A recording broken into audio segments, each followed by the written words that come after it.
All right. Hello, my friends. It's Jill Osborne from the IC Network. Sunday, January 26, 2025. Time for another live IC support group meeting. I'm not 100%. Not 100%. So my positions are hurting. My throat's a little sore. So we're going to see how it goes. But this is a support group meeting. Some people call it my show for men and women who struggle with pelvic pain. It doesn't matter if it's bladder pain, prostate pain, bowel pain, vulvodynia, pudendal neuralgia, PGAD, tight pelvic floor muscles, all the weird, embarrassing things that happen below the waist is something that we are more than happy to talk about. Now, I'm simulcasting right now. So when I'm looking this way, I'm looking at Facebook. When I'm looking over here, I am looking at YouTube. So we have two chats going on right now. We're going to see if my throat holds up. Yikes, yikes, yikes, yikes. So my purpose in doing these meetings is to make you strong, knowledgeable, informed. I want you to be able to work really successfully with your doctors. I want you to be able to take charge of your medical care. I want you to be informed and educated. I want you to be in control because ultimately you are the boss. You are the ones who are supposed to be making the decisions about your treatment, not your doctors, you. This is about you taking the time to invest in some knowledge so that you understand why so many patients have struggled over the years to find the right treatment. And the reason why they've struggled is because they haven't done the right treatments. I just had the correspondence from a woman in Canada last night who'd been on Elmeron for 25 years and her eyes are shot. Got really bad eye damage from Elmeron. She's still on it. Why? Well, because basically her doctors haven't offered her anything else. But this is where we have to take control. Just because the doctors aren't offering you something doesn't mean that you can't be proactive and say, what is my phenotype? What makes the most sense with respect to therapies based upon my unique symptoms? So anyway, this meeting is one way for me to try to do that. Hello, Ann. Ann, hold that question. Hello, Debbie. So nice to see you. Happy Sunday. It is a beautiful day here in California. Hell of a week, but the sun is shining. It's blue outside. I did my little walk. I've had a little adventure. I right now am wearing a heart monitor. Woohoo! How do you like that? Because we are trying to figure out if my heart's okay. I mean, it is okay. Obviously, I'm vertical. It's just I had that terrible reaction to the COVID vaccine, which messed up my heart. So I have been doing heart stuff this week. I'll be doing heart stuff next week, and we will see. I just want to know. It's funny because like the old Jill used to worry incessantly about stuff, and I wouldn't call the doctor. And then I got very, very proactive, and it's like, all right, I'm not going to wait 6 months worrying about something. For God's sake, you're paying insurance. Go call your doctor and ask the question. But I've been through a lot of medical trauma in the last year with breast cancer and surgery, and now I'm kind of going back into the not wanting to talk to the doctors, but I'm very proud of myself because I went, God damn it, I want to know if my heart's okay. I'm going to go down, I'm going to get a heart monitor and do what we need to do just to find out once and for all so I don't worry needlessly. I inherited my dad's heart stuff. My dad lived to 100. He kept saying, Jill, you're fine. I know underneath it all, I'm fine. I just don't understand all this weird chest sensation I'm having right now. Also had my 6-month follow-up with my breast cancer surgeon, and they were very dismayed at the amount of pain that I was in. It's like, oh, most people are feeling better by now. And I'm like, well, apparently not me.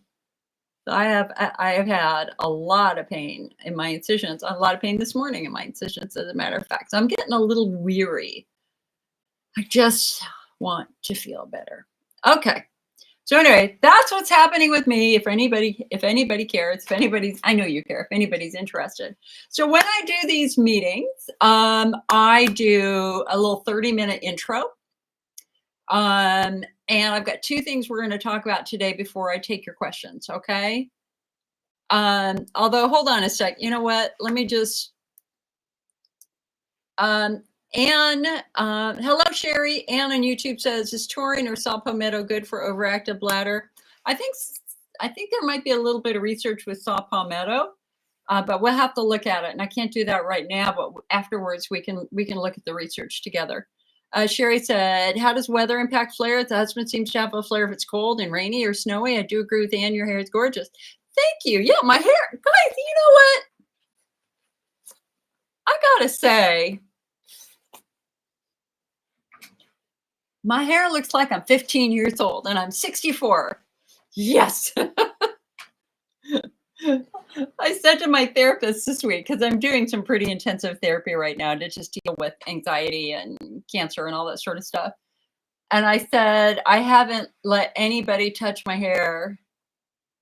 I was going to get my hair cut right before my parents died. Normally I grow it out and then I cut it off at my shoulders every 2 years. That's my thing. Let it grow long, cut it short. I haven't let anybody touch my hair or my body, literally, other than the emergency room and surgeons, just because of trauma, you know? And I said to her, I said, I still haven't had my hair cut in 18 months. But you know what? Like, this is me. I like it. I like me right now. I like this right now. Okay, so thank you. Thank you. You just have to let me be me, my friend. Okay, so we're going to do two things. One very serious, one very fun. Okay, and so for those of you who get our newsletter, I sent out a newsletter last night to about 40,000 people. Put a new blog up on our website. Is neuromodulation safe or dangerous? And if you would like to get our newsletter, all you have to do is go over to the IC Network website and put your email address in. That's it. Super easy. I don't spam it. The last newsletter I sent out before this, I think was in October. I send out clinical trial announcements and news. All right. You don't even get junk spam asking for memberships. I don't do that. Your time is precious. My time is precious. I try to be very, very respectful and give you things that are very important, that I consider very important.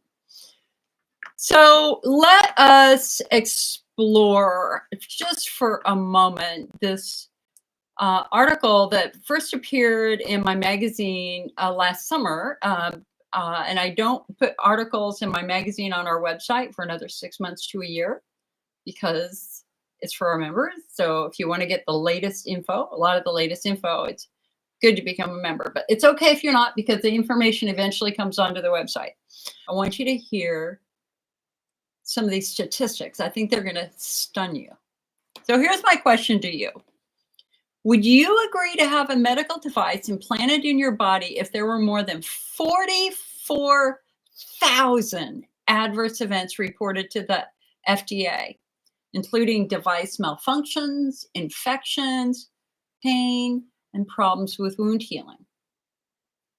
Would you agree to a surgery if you knew that more than a dozen fatalities had been associated in some way with its use, but those deaths had not been explained? What if there were a handful of lawsuits that had been settled? Well, such as the conundrum of sacral neuromodulation, also known as Medtronic's InterStim.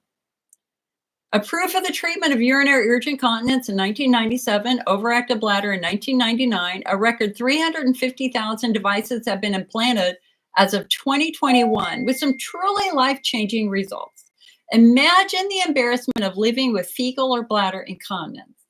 Neuromodulation has the potential of restoring continence and control, freeing patients from the discomfort and shame associated with accidents. Neuromodulation has also been offered frequently to IC patients for the management of their frequency urgency, and some patients have had success while others have had failures. As the IC support group leader in the San Francisco Bay Area in the 1990s, when InterStim was developed at UC San Francisco, members of my group agreed to have neuromodulation performed. The results were mixed. Evelyn White, my co-leader for our group, had her device fail literally minutes after it was implanted when she sat down in her car. The act of sitting pulled the leads out of position, which was an early problem so common the company developed tined leads to help the leads stay in place. And Evelyn shared that her husband simply pulled them out of her body that night. Now, of course, you can't do that today because the leads have tines, which lock them into place. Back in those early days, the trials were often implanted in the sacral area without any anesthesia, leaving members thoroughly traumatized. I'll never forget one mother describing hearing her son screaming for help at the doctor's office as they implanted the lead. She said he was so traumatized, he didn't speak for days afterwards.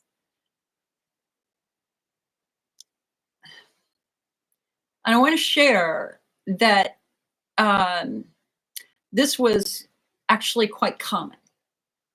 So much so that in representing the patients when I went to conferences, I went to Medtronic and begged them to start providing anesthesia. It was unfathomable to me that they would implant electrodes with no anesthesia. And Medtronic's response to me was to send their international sales director, flew out to the West Coast to meet with me to try to figure out what was wrong with Jill Osborne. And my answer was really simple. And that is, guys, do you not see how traumatized these patients are? Why are you not providing anesthesia? And now they do provide anesthesia. That's one of the early things that I did. So after launching the ICN website, we received yet more patient experiences. A young patient from Florida called to report that her device was malfunctioning and shocking her painfully. The urologist who implanted the device refused to see her because she'd lost her health insurance. She called our office in desperation. It turned out there was only one physician in the entire state of Florida who would see Medicaid patients. Another young woman was thrilled with the results of the trial stim and agreed to have the full implant. But after the surgery was completed, she said it didn't feel the same. Months later, when her pain became so severe that she couldn't function, they performed another surgery and found that she had developed gangrene from a deep tissue infection at the implant site. So neither patients nor most doctors are aware of the growing list of adverse events that are being reported to the US FDA MOD database, where we can see in real time thousands of reports that contradict the narrative that neuromodulation is easy. As of 2021, more than 44,000 adverse events had been filed, and the reports keep coming in. In April of 2024, 327 reports had been added to the database. And a review of the first 5 share common adverse events reporting both injury and device malfunction. Last winter, a new study from the University of Texas Southwestern was released that discussed the safety reporting for sacral neuromodulation by the MOD database. Their study found 44,122 related adverse events from January 1st, 2011 to September 30th, 21. They then took a random sample of 1,000 of these reports to develop data to summarize or categorize the events reported. 256 reports were patients who needed assistance operating the device. 190 reports were loss of efficacy. 96 were device failures unrelated to the battery. 46 related to dead batteries. 67 were wound complications or just wound complications. 47 were device or lead movement and migration. 64 were painful shocks. 81 was pain associated with the device. 49 were doctors who needed assistance during the operation.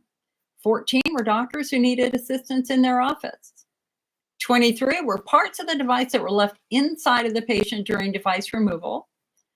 64 were unrelated medical issues, and 3 were requests for information. The authors state, quote, most reports submitted to MOD are not true safety events, but rather reflect a need for support from the manufacturer's representative for technological troubleshooting. They suggest that sacral neuromodulation is remarkably safe technology, but for the patient considering its use, or worse, experiencing an adverse event, it's not just a matter of technology, but also trauma, many visits to the doctors, and for some, multiple surgeries. The authors also found 4 product liability lawsuits associated with InterStim, which they described as, quote, a shockingly low number based upon our prior product liability research. Yet they acknowledge that they may have missed cases that were filed at the state rather than federal level, as well as cases that may have settled out of court.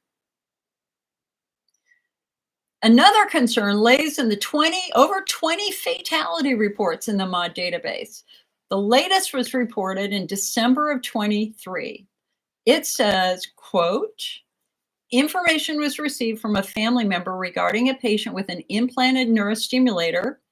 It was reported that the patient died within hours of the procedure. Now, on this and all the other reports is an extensive disclaimer that Medtronic places or has requested to be placed. And I'm going to read this to you. They say, now imagine, here's a family member who said a patient died within hours of the procedure. The company responds by saying, this report does not constitute an admission or conclusion by the FDA, Medtronic, or its employees that the device Medtronic or its employee caused or contributed to the event described in the report. In particular, this report does not constitute an admission by anyone that the product described in this report has any defects or has malfunctioned. These words are included in the FDA 3500A form and are fixed items for selected creation by the FDA to categorize the type of event solely for the purpose of regulatory reporting. Medtronic objects to these words and others like them because of the lack of definition and the connotations implied by these terms. The statement should be included with any information or report disclosed to the public under the Freedom of Information Act. Any required fields that are unpopulated and blank and are blank because the information is currently unknown or unavailable, a good faith effort will be made to obtain applicable information relevant to the report. If the information is provided in the future, a supplemental report will be issued. Okay. An October 2022 fatality report, so a year previously, is also quite concerning. A healthcare provider called to report that a patient had major surgery. Quote, after surgery, patient developed a sacral ulcer and the interstim lead is exposed in the sacral wound. Caller said they are going to use cautery and they may remove the lead. Caller said the issue started within the last couple of weeks. Caller said patient was admitted to the hospital. Caller said patient no longer has an interstim managing doctor because their previous doctor has moved. Additional information was received after that said, quote, reported that major surgery or sacral ulcer was caused by or related to the Medtronic device therapy and implant procedure. They indicated multiple deep debridements, development of a grade 4 ulcer, patient deceased. Now, we have very little information explaining how or why these fatalities or others have occurred. Was it a reaction to anesthesia, a pre-existing condition? The MOD database simply does not provide timely updates. Conclusion. The AUA guidelines for IC encourage shared decision-making for treatment decisions. They encourage the physician to educate the patient about the pros and cons, potential risks versus benefits of potential treatments. But if they aren't following the MOD reports for InterStim, is that doctor or patient getting the full picture? Does that patient truly understand that some complications can occur, that the device may need to be revised or removed, requiring multiple surgeries? And will their insurance pay for it? If not, can they afford it themselves? 44,000 adverse events is a stunning number, which in all likelihood has breached 46,000 in the past 2 years. We can assume that many of these reports relate to the earliest days with the older technology, which has since been refined and improved, yet technological problems persist, leading to patient trauma, stress, and cost. The decision to pursue neuromodulation should be thoughtfully and carefully considered. We would like to see the MOD database become more timely and responsive, especially in cases where fatalities are involved. How are we to make truly informed decisions if we aren't given more complete information? All right, so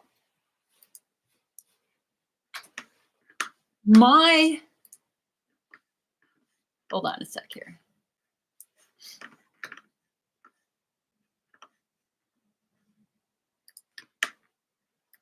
All right.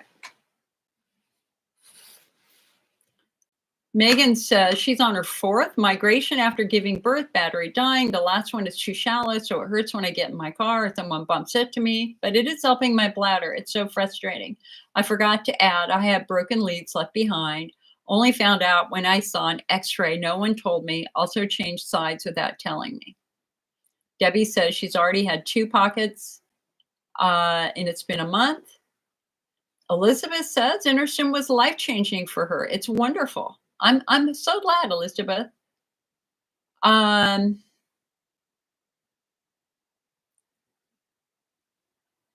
Julie says she had the neuromodulator. All right. So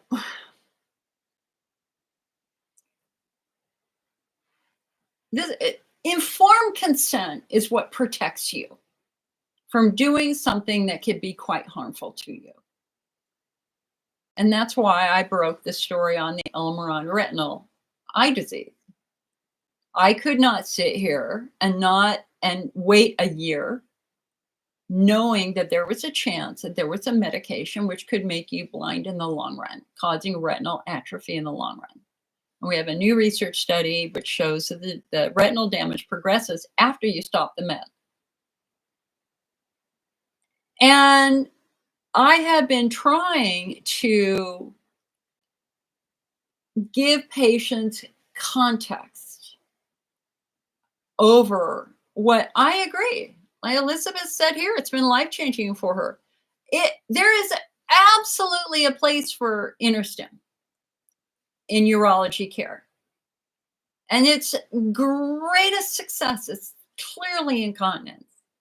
I mean, if you are pooping your pants, if you have fecal incontinence, if you have severe urinary incontinence, is it worth trying? 100%, yes, absolutely. But is it approved for IC? Not that I'm aware of. I do not believe that it is. Now that we are phenotyping, now that we are looking at the underlying cause of your symptoms, now we understand why InterStim doesn't work for a lot of people. What is neuromodulation going to do to a Hunner's lesion driven by a viral infection? Nothing. What is neuromodulation going to do for widespread pain?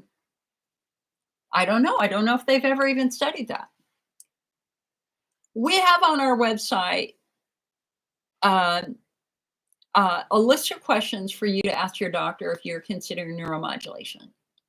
And because we don't want an amateur doing this, in the sense that we don't want somebody who's just learned how to do it, because this is very complex surgery down in a very delicate part of your body by your sacrum.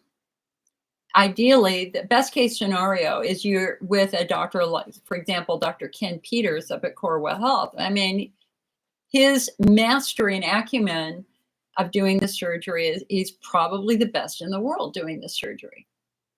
His safety record that has been published has been exceptional.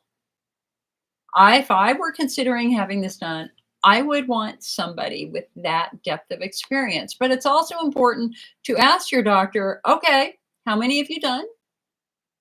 What adverse events have you seen? Have you seen patients develop post-op infections? If yes, what are you doing to prevent that? Have you been able to resolve those adverse events? How many surgeries on average do your InterStim patients need to have? Because it's not just one surgery, guys. You might need a second surgery to update the battery. You will need a surgery to remove it if you need to remove it. So in our old guidelines, InterStim was a step 4 treatment option, and they were set up with respect to the risk of adverse events. They didn't want you to do InterStim until you'd done the easier therapies that did not require surgery first. Now InterStim, now our guidelines don't recommend neuromodulation. The only thing our guidelines recommend is Hunner's lesion treatment and pelvic floor physical therapy. But sacral neuromodulation and pudendal neuromodulation are listed as options. I just want you to go into it with your eyes wide open. 44,000 adverse events filed. 20 fatalities, most unexplained. Why did a patient die hours after surgery? That was reported to the FDA. I personally would like to see some answers to that. I just would. Yeah. Debbie said, my doctor said great success with IC pain, and that's why you did it. I wish I'd spoken with her first. And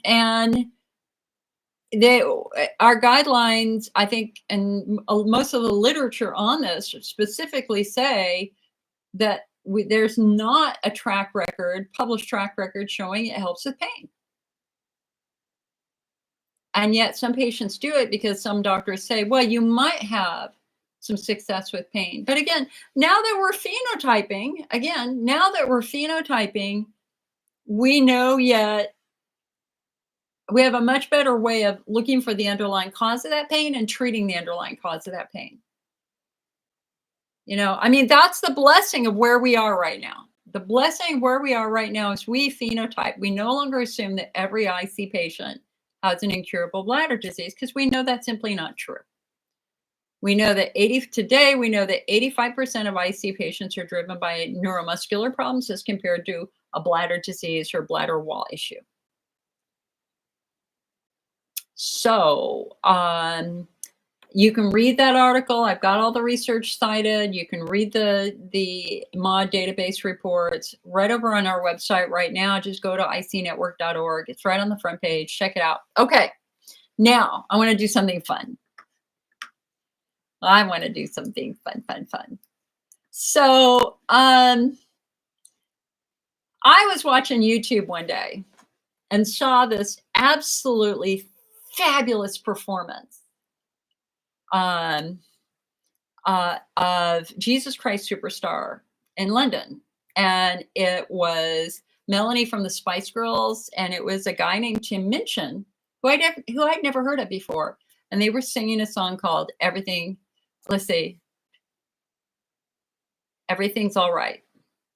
I'm singing it in my brain. I just love this song because it's just reminding me everything's all right. Everything's all right, Jill. Anyway, Tim Minchin is a ginger like me.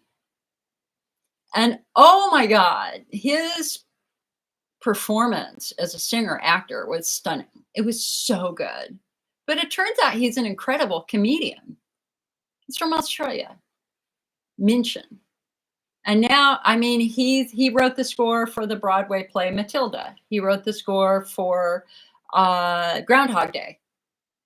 But he is stunningly intelligent, very thoughtful, very, he's a critical thinker.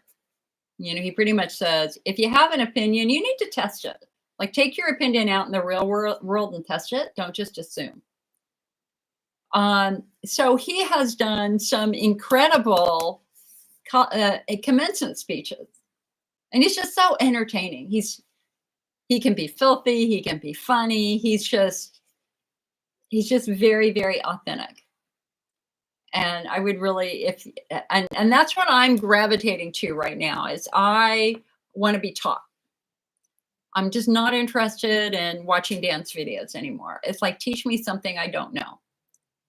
Help me do something I've never done before.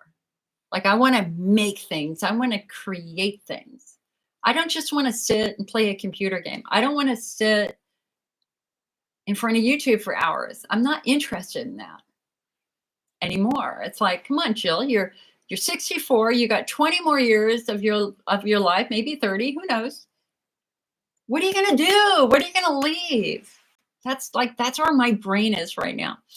Anyway, he did this incredibly entertaining 9 points for success that I wanted to read to you because it's just a great way to look at life. And what do we need to do is I see patients and as people to find happiness and joy in our lives, right? And how to cope with life and the stresses in our lives. So anyway, what does he say here? I will now at the ripe old age of 37.9 bestow upon you 9 life lessons to echo the course of the 9 lessons of carols of the traditional Christmas service. You might find some of this inspiring. You will definitely find some of it boring, and you will definitely forget all of it within a week. And be warned, there will be lots of hokey similes and obscure aphorisms which start well but end up making no sense. So listen up or you'll get lost like a blind man clapping in a pharmacy trying to echolocate the contact lens fluid. All right, number 1, you don't have to have a dream. Americans on talent shows always talk about their dreams. Fine if you have something you've always wanted to do, dreamed of, like in your heart, go for it. After all, it's something to do with your time chasing a dream. And if it's a big enough one, it'll take you most of your life to achieve. So by the time you get into it and are staring into the abyss of a meaning. Oh, wait, hold on. I gotta repeat that sentence. I want to get this right. Okay. And if it's a big enough one, it'll take you most of your life to achieve. So by the time you get to it and are staring into the abyss of the meaningless of your achievement, you'll be almost dead. So it won't matter. I never really had one of these dreams, so I advocate passionate dedication to the pursuit of short-term goals. Be micro-ambitious. Put your head down and work with pride on whatever is in front of you. You never know where you might end up. Just be aware that the next worthy pursuit will probably appear on your periphery, which is why you should be careful of long-term dreams. If you focus too far in front of you, you won't see the shiny thing out of the corner of your eye, right? Good. Okay, number 2, don't seek happiness. Happiness is like an orgasm. If you think about it too much, it goes away. Keep busy and aim to make someone else happy, and you might find you get some as a side effect. We didn't evolve to be constantly content. Contented Homo erectus got eaten before passing on their genes. Number 3, remember it's all luck. You're lucky to be here. You're incalculably lucky to be born, incredibly lucky to be brought up by a nice family who encouraged you to go to university. Or if you were born into a horrible family that's unlucky, you have my sympathy, but you are still lucky. Lucky that you happen to be made of the sort of DNA that went on to make the sort of brain which, when placed in a horrible child environment, would make decisions that meant you ended up eventually graduating uni. Well done for dragging yourself up by your shoelaces. But you were lucky. You didn't create the bit of you that dragged you up. They're not even in your shoelaces. I suppose I worked hard to achieve whatever dubious achievements I've achieved, but I didn't make the bit of me that works hard any more than I made the bit of me that ate too many burgers instead of attending lectures when I was at university. Understanding that you can't take credit for your successes, nor truly blame others for their failures will humble you and make you more compassionate. Empathy is intuitive. It's also something you can work on intellectually. Number 4, exercise. I'm sorry, you pasty pale, smoking philosophy grads, arching your eyebrows into a Cartesian curve as you watch the human movement mob winding their way through the miniature traffic cones of their existence. You are wrong. They're right. Well, you're half right. You think Therefore, you are, but you also jog, therefore you sleep, therefore you're not overwhelmed by existential angst. You can't you can't be can't and you don't want to be. So play a sport, do yoga, pump iron, run, whatever, but take care of your body. You're going to need it. All right. Hold on. Number 5, be hard on your opinions. Opinions, a famous Bon Mota, I don't know what that is, asserts opinions are like assholes and that everyone has one. There's great wisdom in this, but I would add that opinions differ significantly from assholes and that yours should be constantly and thoroughly examined.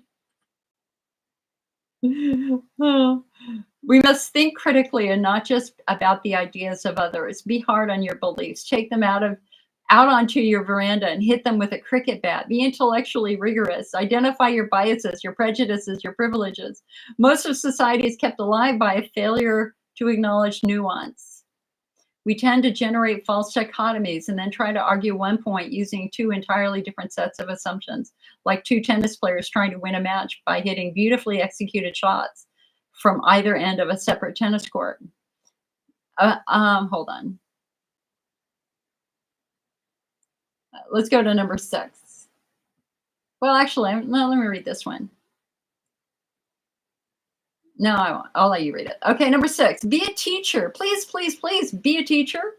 Teachers are the most admirable and important people in the world. You don't have to do it forever, but if you're in doubt about what to do, be an amazing teacher. Just for your 20s, be a teacher. Be a primary school teacher, especially if you are a bloke. We need male primary school teachers. Even if you're not a teacher, be a teacher. Share your ideas. Don't take for granted your education. Rejoice in what you learn and spread it. Number 7, define yourself by what you love. I found myself doing this a bit recently when somebody asked me what sort of music I like. I say, well, I don't listen to the radio because pop song lyrics annoy me. Or if someone asks what food I like, I may say, I think truffle oil is overused and slightly obnoxious. And I see it all the time online. People whose idea of being part of a subculture is to hate Coldplay or football or feminists or the Liberal Party. We have a tendency to define ourselves in opposition to stuff. As a comedian, I make my living out of it, but try also to express your passion for things you love. Be demonstrative and generous in your praise of those you admire. Send thank you cards and give standing ovations. Be pro stuff, not just anti stuff. Almost done, guys. Number 8, respect people with less power than you. I have in the past made important decisions by people I work with, agents and producers, big decisions based largely on how they treat the wait staff in restaurants that we're having meetings in. I don't care if you're the most powerful cat in the room. I would judge you on how you treat the least powerful. So there.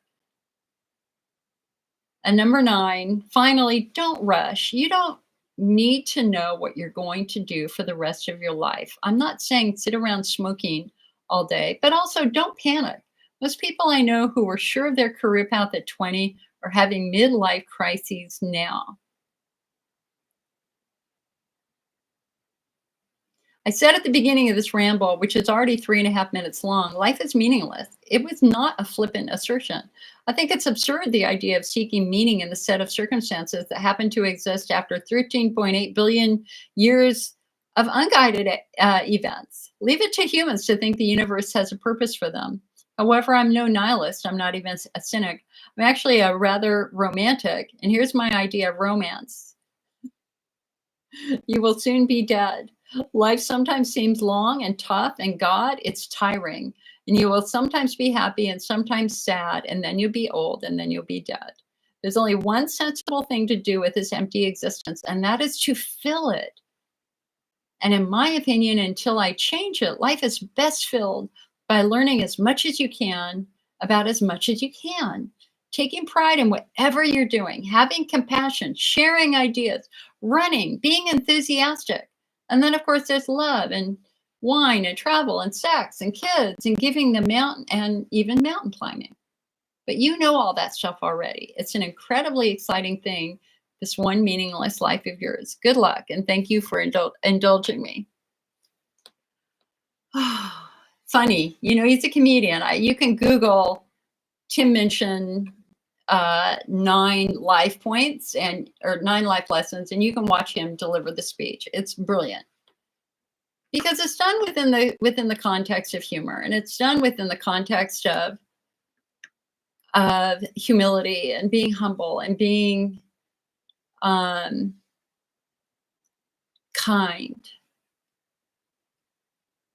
I was watching another speech. I'm just like really inspired by him right now. And he was talking about social media, and he was talking specifically about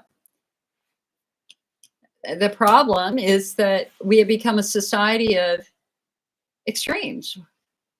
Every side hates the other side, and nobody's talking to each other. No, and how important it is. And he said the greatest test that you can have, he said, what I do every day is I open my arms wide. I try to welcome everybody.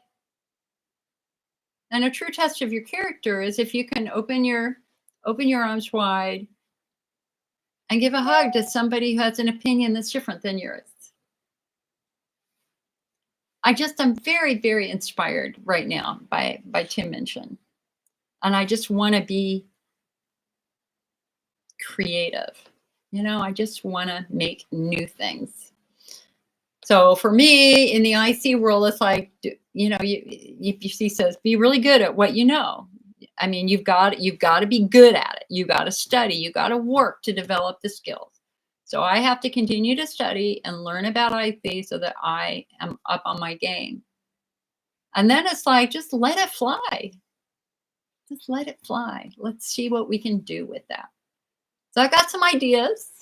I don't want to say what they are too soon, but I've got one very, very big idea that we did before, that we can do again, that would unite patients around the world. So I feel inspired. All right. So let's get to your questions now, and just bear with me. My incisions are bugging me. Zara says, bought some Lactoferrin on Amazon. Is there a specific one I should take? Yeah, the one on our. So I had a patient send me an email about Lactoferrin and bird flu, which was exactly my concern. So Lactoferrin, which of course, for those of you who might not be familiar with it, we had a spectacularly good IC study release last summer that 28 out of 31 patients who used Lactoferrin had a significant reduction in their pain and symptoms. Their red inflamed bladders became pink and healthy, and Hunner's lesions almost completely resolved. And so we started talking about Lactoferrin last fall.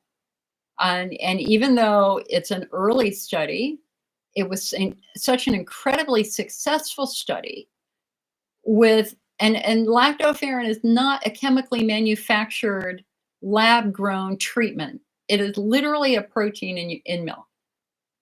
If you can drink milk, and even if you're lactose intolerant, you can take it because there's no lactose in it.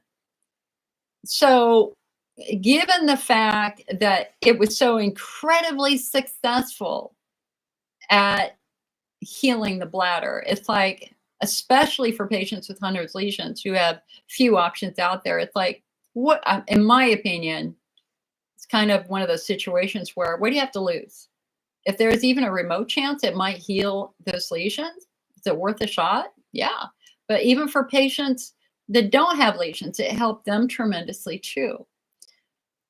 The challenge with Lactoferrin is that it is sourcing it, because Lactoferrin does come from cow milk. And here in the United States, in fact, Lactoferrin has been found in dairies. It's found in dairy cows. It's found in beef cows. They've even found bird flu. Let me say that back. Bird flu has been found in dairy cows. It's been found in their milk. It has been found in the milk on grocery stores. Bird flu makes COVID look like nothing, because bird flu has like a 50% fatality rate. And we've already had our first fatality in the United States a couple weeks ago. They just announced yesterday that a major poultry farm that had been in business for well over 100 years had to close, and they're killing 100,000 birds right now because it's such a dangerous infection. So I chose not to do an American milk product for the IC Network shop. I found a Lactoferrin in Australia where there is no bird flu. No bird flu in any of the birds, any of the cows. And so the Lactoferrin that's in the IC Network shop is the one that I felt comfortable talking about it. Now, we have no data that the virus can be found in domestic Lactoferrin. We just don't know. But that's the problem, is we don't know. We just don't know. So to me, I just wanted to go with a Lactoferrin that was not an American-made product. And that doesn't mean I don't support America. I love America. I love this country. But it means right now we have another pandemic, that it is an animal pandemic, and we just have to pray that it doesn't cross over to humans, but it already has. We just don't want it to mutate. So Jenny says, can Lactoferrin help even if the bladder appears normal on cystoscopy? Well, in that study, it did. And so, again, it's like, is there room for improvement? I guess I would say two things to you, Jenny. Number one, I would ask you, is there room for improvement in your symptoms? Based upon whatever therapy you're doing now, is there still room for you to get better? If there is, do I think a couple months of Lactoferrin is valuable? Definitely. Definitely. I'd give it 4 months. But the other thing that I would say to you, Hun, is, you know, we have to celebrate the fact that you and I have normal bladders. Every time they've looked at my bladder's been perfectly healthy, despite the very severe bladder pain I had and pain on bladder fill and all that sort of stuff. And now we know why that happens. For me, my symptom, I'm a neuromuscular patient. I never responded to bladder treatments. I responded to pelvic floor physical therapy. And once I did the proper pelvic floor physical therapy, once I got those muscles relaxed and released, all of my symptoms improved dramatically. So I would just say, again, Jenny, I don't think it's wise for you to put $1,000 into supplements. I think it's important that you put the $1,000 into a treatment that is appropriate for your phenotype. And if you have tight pelvic floor muscles, I'd rather see you put the money into physical therapy, because physical therapy works. It works beautifully. All right, hold on a sec. Again, a little sore throat here.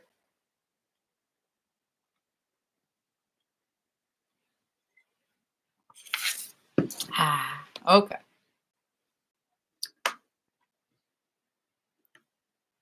Jan says, my personal input on InterStim, it has helped me with frequency, urgency, but not with pain. As with all things with this condition, every treatment and results is personal. My strong recommendation for this or any surgical procedure that you choose the physician based on expertise.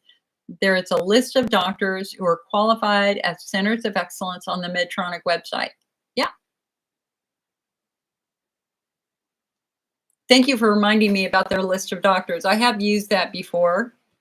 It's very low on our radar now. It's very, very low on our radar with respect to viable treatment options as we now focus on phenotyping. So, for example, in Curtis Nichols' proposal for 9 phenotypes for IC, he specifically said the group that matched best with neuromodulation are patients with frequency urgency syndrome, where it appears to be driven by dysfunctional nerves.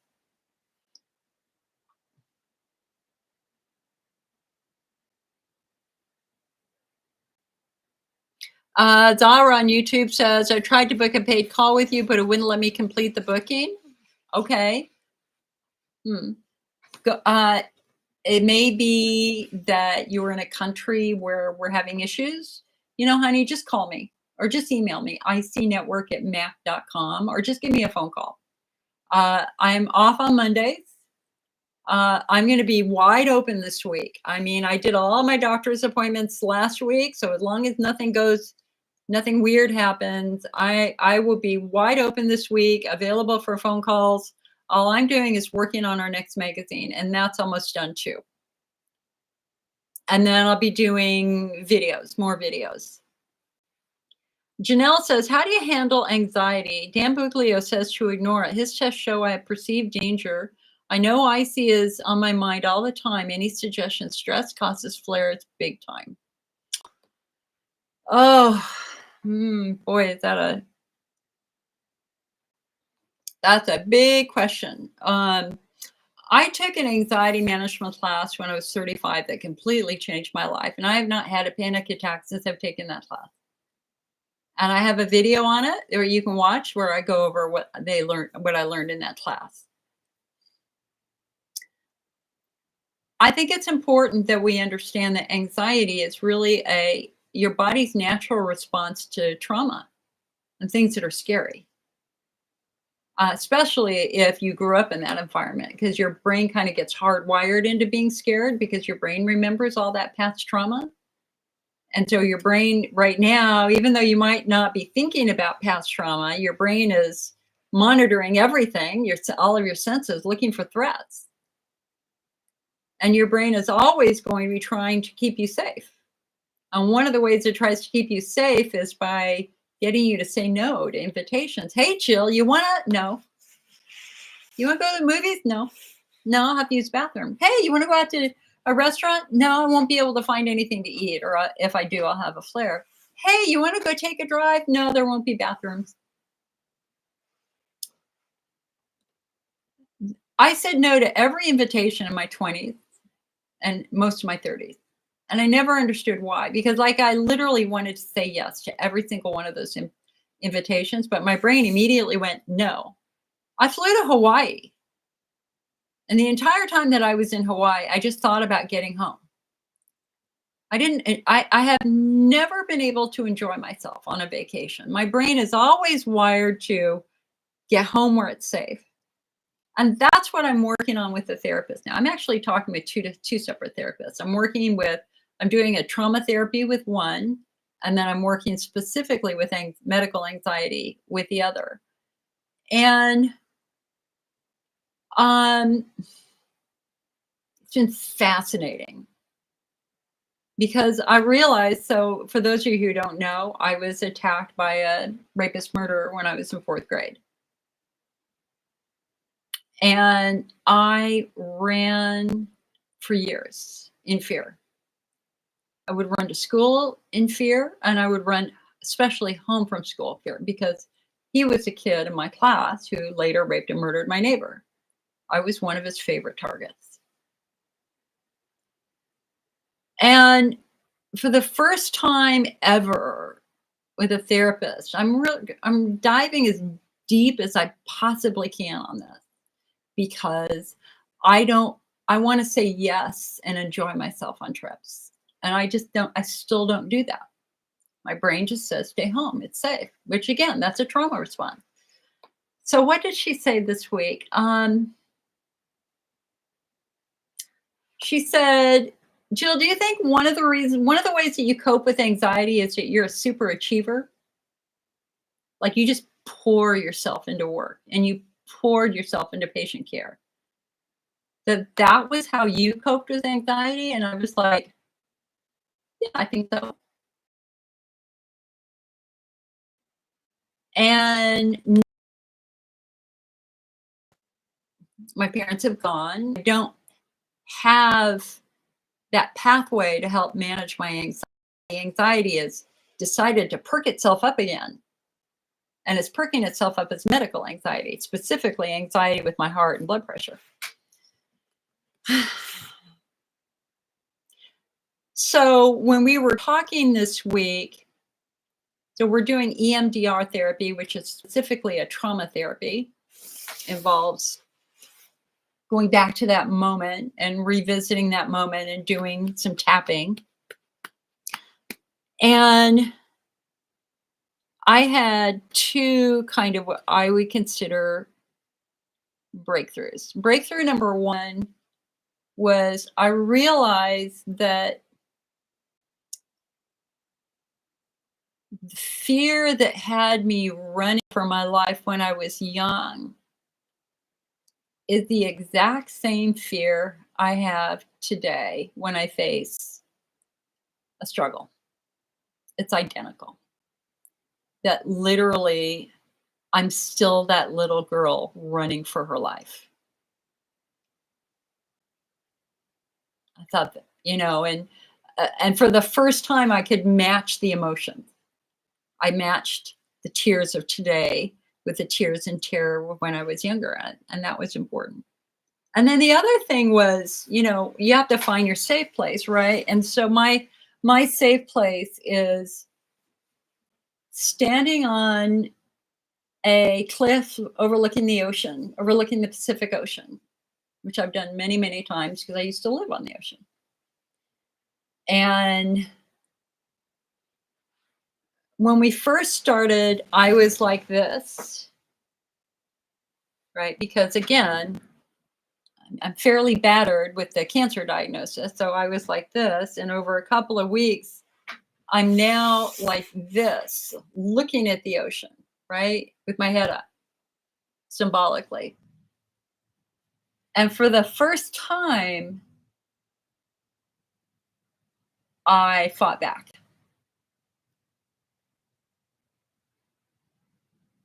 Hi, Peaceful. Danielle says, sounds like me. I always say no. Home is where it's truly safe. Yeah. Janelle says, where's the video on our website? Just go to icnetwork.org and go to our Living with IC videos. Or you're on the YouTube channel, just go to the YouTube channel. We have a couple hundred videos. You'll find it in there. So how do we cope with anxiety?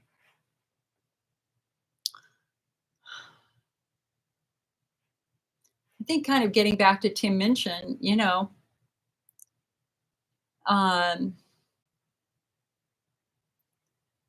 we have a short time and space on this planet. How are we going to fill it?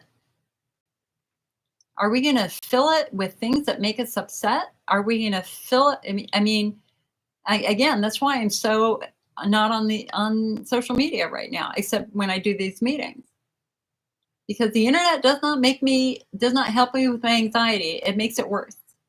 And he said he had exactly the same experience, which is why he got off of it a year ago. That stress, that constant stress and anxiety bombards us, and then we take it out on the people we love. So it's about skill building. It's about carrying absolutely no shame or blame. My anxiety is not my fault, nor is it mental illness. It is the result of an injury when I was young, very, very serious injury when I was young, that created a central nervous system issue, central nervous system maladaptation. I didn't talk about it for 40 years. Literally, I didn't talk to anybody about what I went through other than the DA. And I went on one radio show after the DA told me I was safe. I've only started talking about it in the last 20 years. And so I think having somebody to talk to and just to try to, what do they say?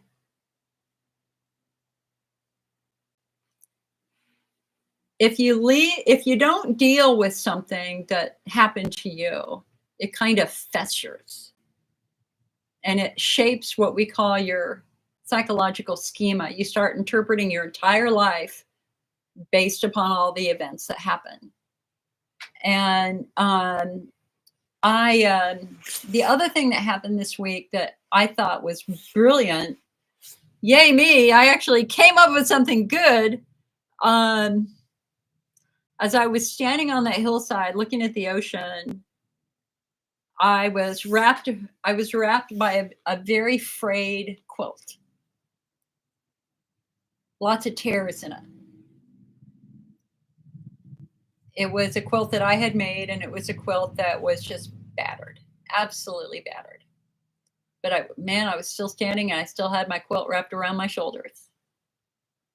And as I was talking with the therapist, I was just going, you know what? I'm a quilter. I know how to fix a quilt. I can fix my quilt. I can fix my psychological quilt. But more importantly, I also know I can cut squares out. I can change my quilt. It doesn't have to be the old quilt of trauma. I can take my scissors and I can take that square that's associated with the trauma and the attack. I can cut it out and let it go. And I can make a new colorful quilt. And that's what I'm trying to do. That's what I'm trying to do. Peaceful says, recovering from cystoscopy with hydrodistension on Friday. Fabio, small capacity with cystitis cystica along the trigone. All right. So you got a small capacity, cystitis cystica, not that big of a deal. Did they have any treatment suggestions for you? That's what I'd like to know. All right. Anne wants to know about saw palmetto. All right. So let me just go to the National Library of Medicine. So saw palmetto is commonly recommended to men with prostatitis. And so the question is do we have any research with saw palmetto and overactive bladder? Let me look. There once was a day when I literally remembered most of the research, but now there's so much research, there's no way that I can be aware of everything that's happening with IC and overactive bladder and stuff.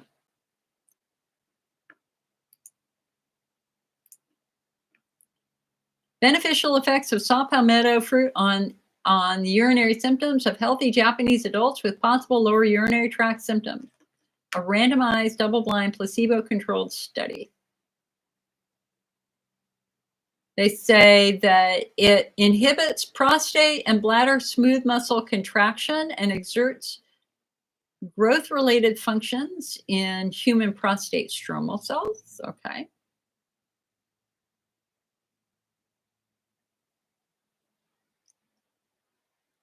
So it's really exclusively been focused on men as compared to women. But let's just look at this July of 2024 study. Saw palmetto is the most commonly used supplement for the treatment of lower urinary tract symptoms, but most evidence is for those with lower symptoms with little data verifying its effectiveness for those who do not have the disease but are troubled by symptoms. So this is a study where they were seeing what it did with frequency problems, as well as urgency among healthy Japanese adults greater than 50 years of age who are not diagnosed with benign prostate hyperplasia or overactive bladder.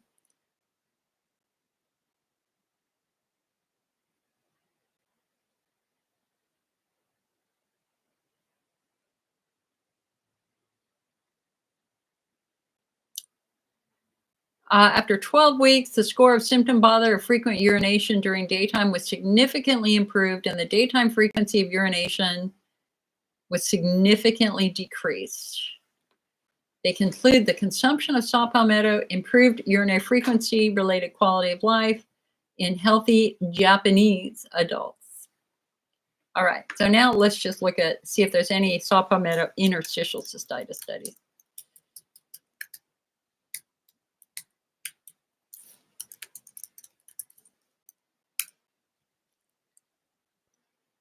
Nope, not a one, not a single study with saw palmetto and IC.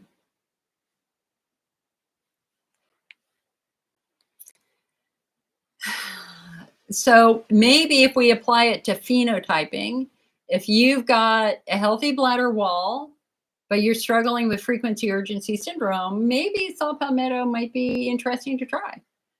But there's not a single study showing that it's helpful with IC. I would be looking instead, if we're going to make our treatment decisions based upon research, we're going to start first with your phenotype, and then we're going to look at supplements if you're trying to do supplements that would help your specific phenotype. So like the first supplement I'm now suggesting to patients that I'm talking with is Lactoferrin. The second supplement that I normally suggest to patients with nerve-driven symptoms is Piora, palmitoyl ethanolamide. And then for patients with estrogen atrophy, patients who need an extra coating in their bladder, we're going to go for the bladder builder and the bladder rest, things like that, as things worth trying before you get into the therapies that come with a lot more side effects.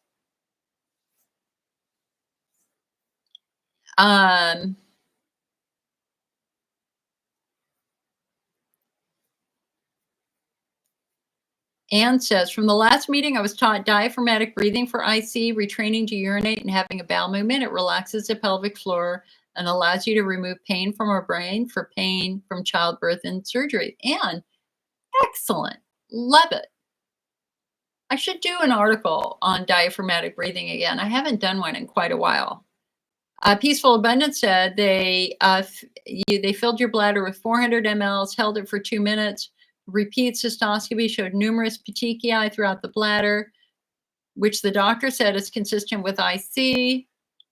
Okay, so if you look at the guidelines, honey, those are thrown out. Petechiae, they used to think that petechiae was IC. Now we know the petechiae happen when you stretch the bladder, that they're not unique to IC. And so our latest national guidelines that came out in 2022 said we don't look at petechiae as being meaningful at all. It just means you had your bladder stretched a little bit. Your pre-op urine testing showed overgrowth of lactobacillus. Now that's very, very interesting. The question is, what kind of lactobacillus? Because there's good lactobacillus and there's bad lactobacillus. It would be fascinating to have a next generation DNA urine test to see what that test would find. Anne says she stopped using Elmeron and Urel due to eye issues. Okay. Sherry says, any information on weather and flares? Husband took Salmetto, but it didn't help him. He does have lesions. So Sherry, since your husband has lesions, then Lactoferrin would be the thing to try. I had yet another patient call. So we've been doing Lactoferrin for about 3-4 months. One of the very first patients who bought it, who's on month 4, is now sleeping throughout the night. She might get up once a night. She hadn't got, she had gotten up hourly for a decade, and Lactoferrin now has her sleeping. She is ecstatic. Her bladder has healed. Also, and Anne says she started bladder rest from the IC network and it's been a blessing. Yay. Yay, I love it. Sherry says, my husband is cold all the time. Iron levels are good. Does IC cause the cold? I'm one of those people. I tend to get cold all the time too, especially in the last year. I associate, and the irony is that my father was always very, very cold the last 10 years of his life. I lost him a year and a half ago. I was never cold because I was always wearing sweatshirts. I'm like, okay, put on a coat. And he'd turn the furnace up to 70 degrees, it'd be sweltering, but he'd still be cold. I think it's really worth talking to your doctor about that. I mean, he was very thin. He didn't have a lot of fat on his body anymore. And ironically, I'm now where he was. Look, I'm wearing a down vest right now. It's probably 60 degrees outside. I associate my coldness just with the trauma and stress that I've gone through in the last year and a half. Sherry says her husband is on Lactoferrin and is better, but he's still getting up 4 to 6 times. Well, okay, so that's fantastic. It's not going to be overnight. It takes time for the bladder wall to heal and for inflammation to calm down. Just remember that nighttime frequency is often a direct reflection of things you might have eaten during that day, which might be irritating, like taking a multivitamin or eating pasta or drinking a cup of coffee or a soda or an energy drink. So let's make sure he's not accidentally shooting himself in the bladder with his diet too. And speaking of diet, we did release last week our brand new diet, first updated diet in a decade, on the IC network. It's free for everybody. You can print it out, download it, 16 pages long. And here, guys, I need to fix this right now. Hold on a sec.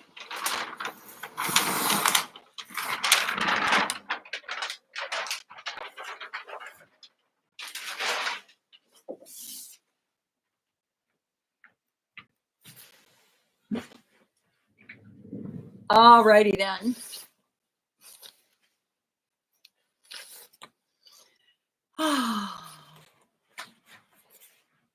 Lisa said, I just wanted to let you know that you inspire me with your strong desire to be here each week to offer support to IC patients all across the world. I feel blessed to know you and to be able to call you my friend. Oh, Lisa, thank you so much. And thank you for the 50 stars.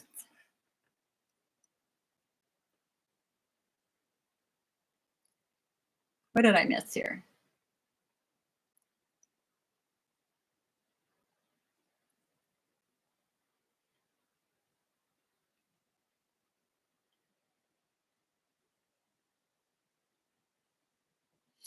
Michelle, and Michelle, I don't know if you're still here, honey. You asked for physicians in Michigan. The best physician in Michigan for IC is Dr. Ken Peters. He's a top IC researcher. He's the chairman of the urology department at Corewell Health up in Beaumont, Michigan. About, I don't know, 40 miles outside of Detroit. Ken Peters. He's a master diagnostician, master surgeon. Jenny says, I do physical therapy. It helps some, but not helping a ton. Very food sensitive and pretty much constantly burning. Also using estrogen cream. You've now had 5 UTIs in the last 10 months. No stacks and doing all I can do to avoid them. Most being enterococcus. Interesting. I'm hoping the lactoferrin might help with the. It should, honey. It should. So, Jenny, I can't tell how old you are. But understand that if you have 2 bladder infections in 6 months, 3 in a year, you enter a new diagnosis that's called recurrent UTI. These are not simple infections. These are complex infections. And I attended a lecture at the National Institutes on them, taught by Dr. Anthony Schaefer. What the research shows, because they've done a lot of research to try to understand the origin of recurring UTI. And up to the point when I took the class, what the research showed is that about 24 hours before the bacteria arrived in the bladder, it was living quite happily in the vagina. That the vagina had basically become a source that was seeding the infection. And this then led the researchers to say, well, what's happened to our vaginal defenses? Why has the vagina become a safe haven for infection? And the answer goes right back to age and estrogen atrophy. You know, you have to remember that estrogen plays a really important role in making our skin strong. Estrogen helps your bladder produce that nice, thick protective coating called the gag layer. So when you don't have the estrogen, you don't have as much gag, you don't have as much protection. Therefore, bacteria can basically swim up to the bladder wall and infect the bladder wall because there's the coating that used to be there is now dramatically minimized. And do I have a, hold on a second.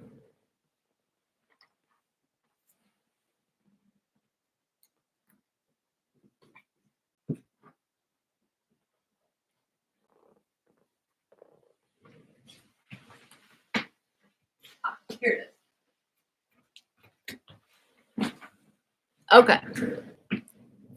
So if we look at this, this is one of the old educational postcards for Elmeron from 20 years ago. Like I still have a lot of that old information, but it's a really good kind of 3-dimensional picture of the bladder wall. So with the bladder wall, the first thing we have is that nice thick layer of mucus. Then we have the umbrella cells, the urothelial cells. These are the largest cells in the human body, and they have what we call tight junctions, which means that they're so tightly connected, nothing should be able to get through down here where the nerves are and where the blood vessels are. But most important here is this blue layer. And of course, it's not really blue. That's just for educational purposes. So what happens, you can see the mucosal layer pushes bacteria and pushes irritants away from these cells. But when you lose a mucosal layer, look at what happens. The bacteria now get right down here. And and bacteria, you got to understand that there are various receptor points on the surface of cells that they've learned to attach to and monopolize. So they can now attach to the cell and basically burrow inside of the cell where they turn it into a bacteria factory. So therapeutically, when you are recurring UTI patients, we always want them to look at the quality and health of your skin and make sure that in addition to the correct antibiotics, they also make sure that you're using an estrogen product to improve the quality and health of your skin and your vagina so that it does not become a safe haven. I would say that if you've had 5 of the same bacteria infecting you, that you either have a drug-resistant infection, which means it's going to be very difficult to kill, or you have something in your daily environment that's inoculating you constantly. And the perfect example is a bathtub with jets. Because and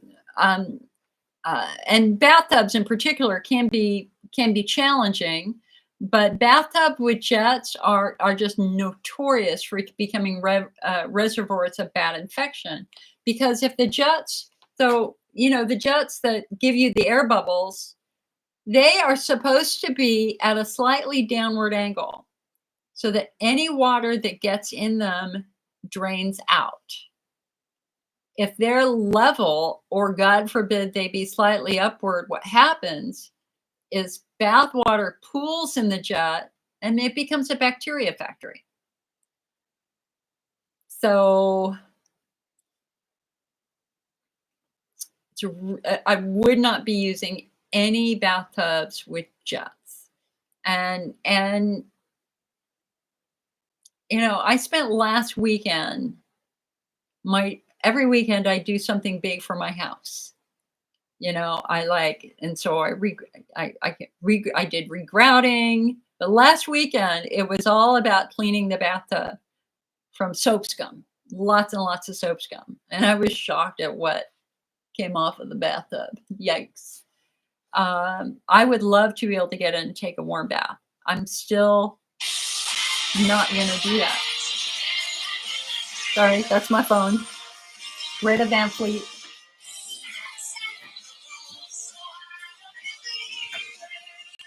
All right.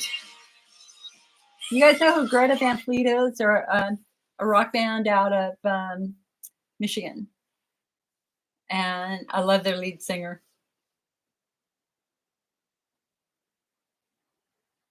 So, Jenny, I think it would be very, very interesting to do a next generation DNA urine test, because that's going to tell us everything in your urine, good bacteria, bad bacteria, and fungus. And it's very, very important that the next generation DNA urine testing excels at finding antibiotic resistance genes. It will tell you everything you're resistant to make sure that you're not accidentally using a medication that has no chance of killing that infection. So next generation DNA urine tests are in the $250, $270 range. If I were in your shoes, that's what I would be doing. 100% because I just want to know. I want to know what the bacteria is and what its drug resistancies are. And most infectious disease specialists would be doing that for you. Janelle says, can I do phenotyping after? Yes, definitely. And she says, can you take bladder builder and lactoferrin at the same time? Yes. Can you take estradiol at the same time? Yes. There's no known drug interactions to PEA or lactoferrin. Diane says the Cystomend is good for estrogen atrophy as bladder builder or bladder rest. I like it, and I think it helps with some emergency frequency. They're very, so bladder rest is the simple basic supplement, kind of the starter formula for patients who want to try a chondroitin-based supplement. It's very popular. Lots and lots of patients use it. It's a very simple, mild formula. Bladder Builder is, in my opinion, the best supplement on the market today for somebody who has estrogen atrophy where we have to coat the bladder. And the reason why is because it has the chondroitin, it has the quercetin, but it also has the PEA in it to calm nerves down. Cystomend is kind of the kitchen sink approach. They put everything they can in Cystomend to try to find at least one method of action that might help you. So it also has D-mannose and collagen in it. So, it's kind of like whatever works for you. If Cystomend's working for you, power to you. If Bladder Builder's working for you, power to you. The blessing here, unlike 20 years ago, today we have a lot of options. All right, bathroom break. I'll be back in 30 seconds.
All righty then.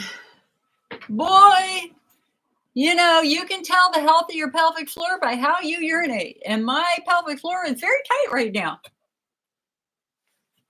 Did not come quickly. I went into a pelvic floor flare, I think just basically a stress flare earlier this week when I had my 6-month cancer update.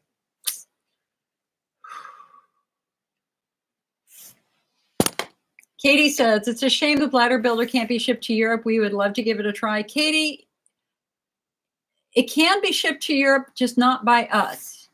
We can ship it to a friend here in the US, and then they can send it to you as a gift. It's not us, it's the European Union. The European Union doesn't want supplements. And so if you buy from us on the customs form, we have to say supplement. And they will stop it at customs and send it back to us. But if you have a friend here in the States that will act as an intermediary, we can send it to them and they can send it to you. Because they don't have the same legal obligation that we do. Diane says, do we recommend Bladder Builder for hunters? No, Lactoferrin. You're already taking the Lactoferrin. Lactoferrin would be the first choice. And my second choice would be Peora. Because chondroitin-based supplements have not been found helpful for Hunner's lesions, although I will say in the very first CystroProtect study, and by the way, if you get our newsletter, we announced a sale. CystroProtect has new labels, and it's currently 10% off for anybody who wants to try CystroProtect.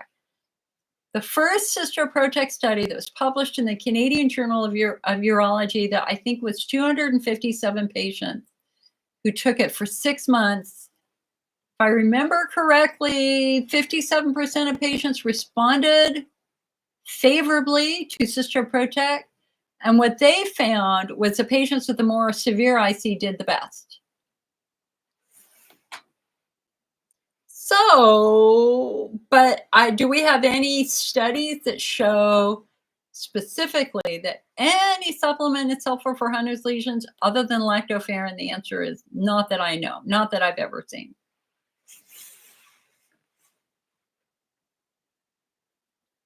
Debbie says she got booted and couldn't find us. Aw. Jenny's 52. All right, girl. So she says, I do physical therapy. It helps not, it's helping, but not a ton. Okay. So again, you're 52. So then the second question is, are you still having your periods, or have your periods stopped, or have you had a hysterectomy? Because this is the biggest risk factor for recurring UTI. And oh my God, I'm going to say it. I'm so sorry, but in an older woman,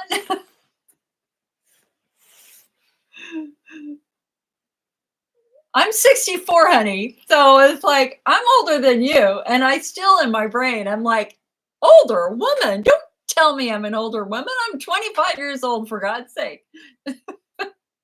But, there just comes a time when we have to accept that we have an aging body that's going through stuff. And so the whole estrogen atrophy, recurring UTI, very common in your early 50s. And if you had the hysterectomy, then the estrogen atrophy began when you went through the total hysterectomy. Debbie says, would a pessary be worse for the IC? My doctor states it would. I spoke with him after your last live. I asked about my phenotype. I have not found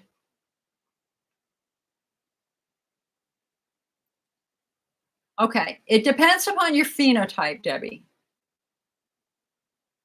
So if you have a healthy bladder, but all your symptoms are being driven by a messed up pelvic floor, is a pessary worth trying? Oh, hell yeah, definitely. Definitely.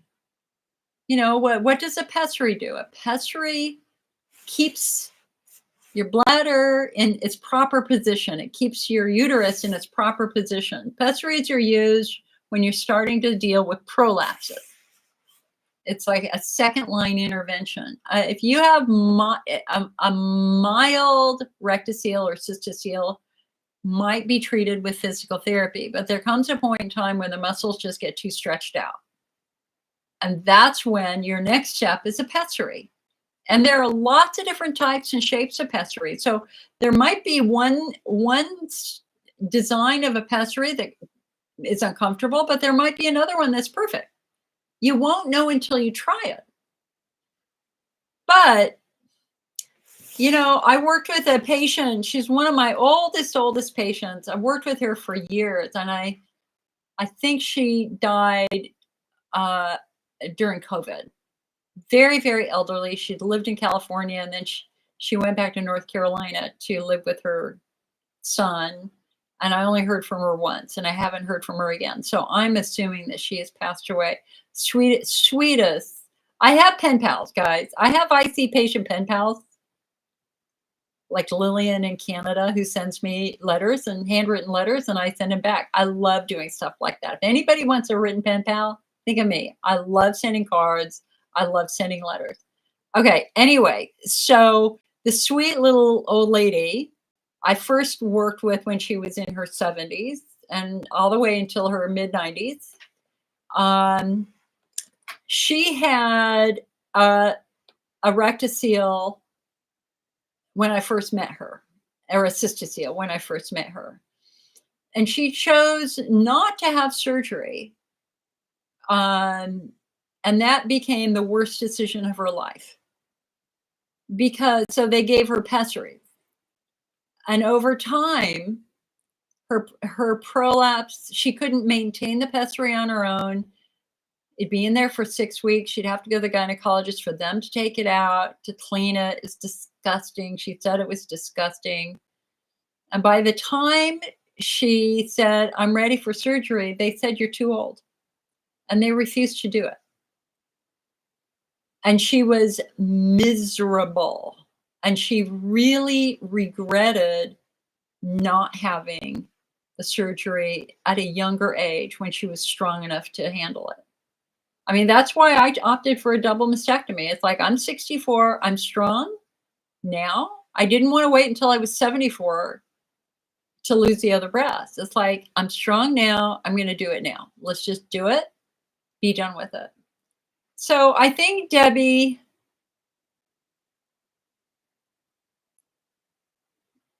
you have to be, I mean, am I against doing a pessary? No, I'm not. I think it's worth a shot. But if the pessary doesn't work for you, your next step might be surgery. And I wouldn't be afraid of that surgery because it could be life-changing for the better. So it's a whole nother discussion. She says, I'm so sick and tired of my bladder. We have a love-hate relationship. I get it. Jenny said, I have atrophy. So for the past 8 months, I've been doing estradiol every other night, still getting UTIs every few months.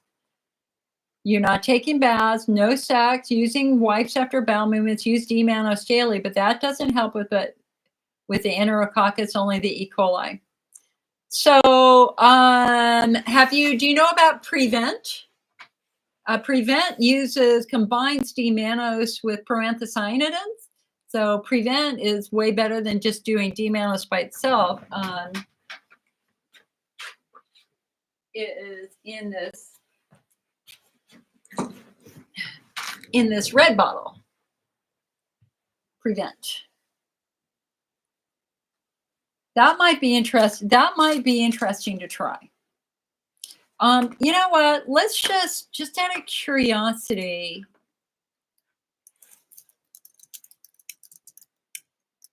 Let me see if there's any new research that's been put specifically on enterococcus. You probably have enterococcus facialis,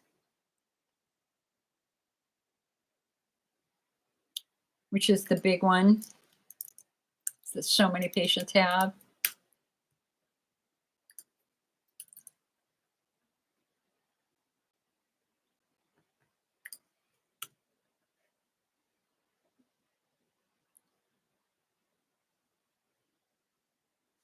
Oh, look at this. January 2025 article.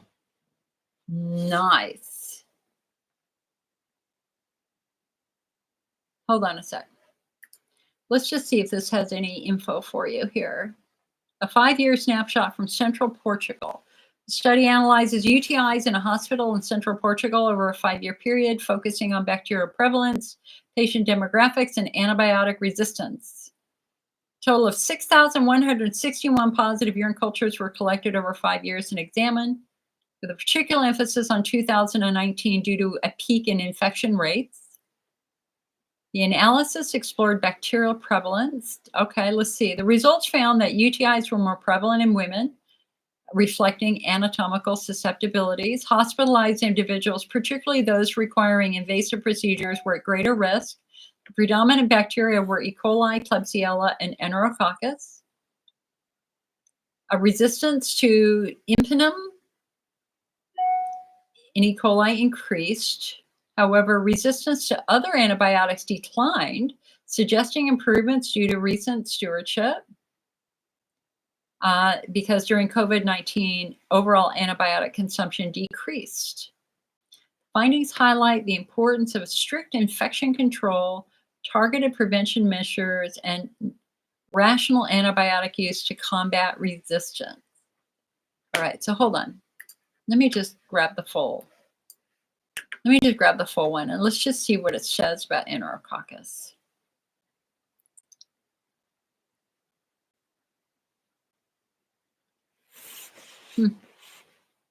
Interesting.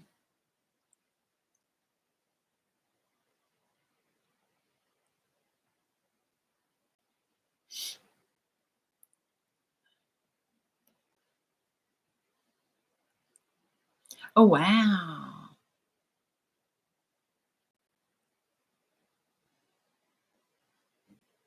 Okay, hold on. Whoa. Hi. Okay. Klebsiella showed increased resistance.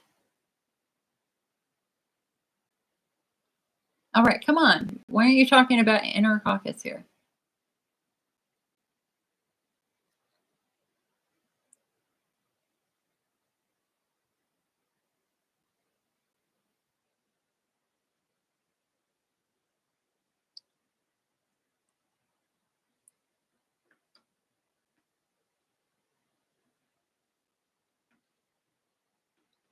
Hold on.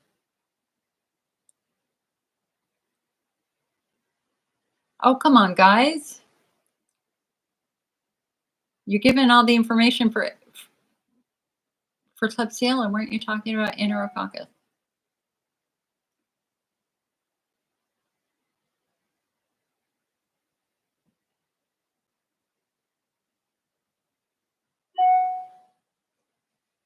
Darn it.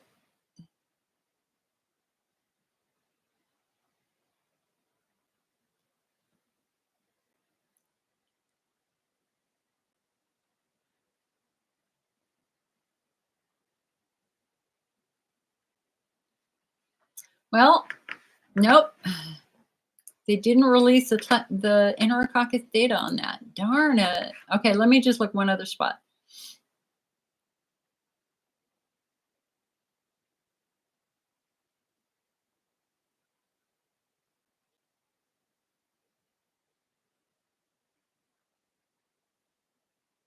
Hmm.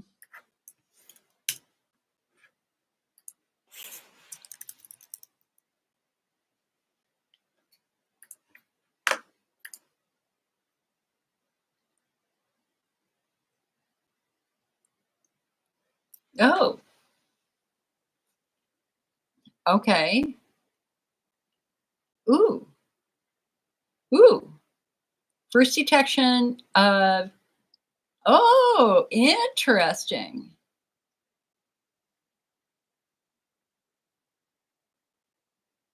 So they are tracking more drug resistance with Enterococcus faecilis, specifically um, linezolid resistance, vancomycin resistance. Damn. Okay, and here, this is one other thing. Oh wait, no, this article is in English. Okay.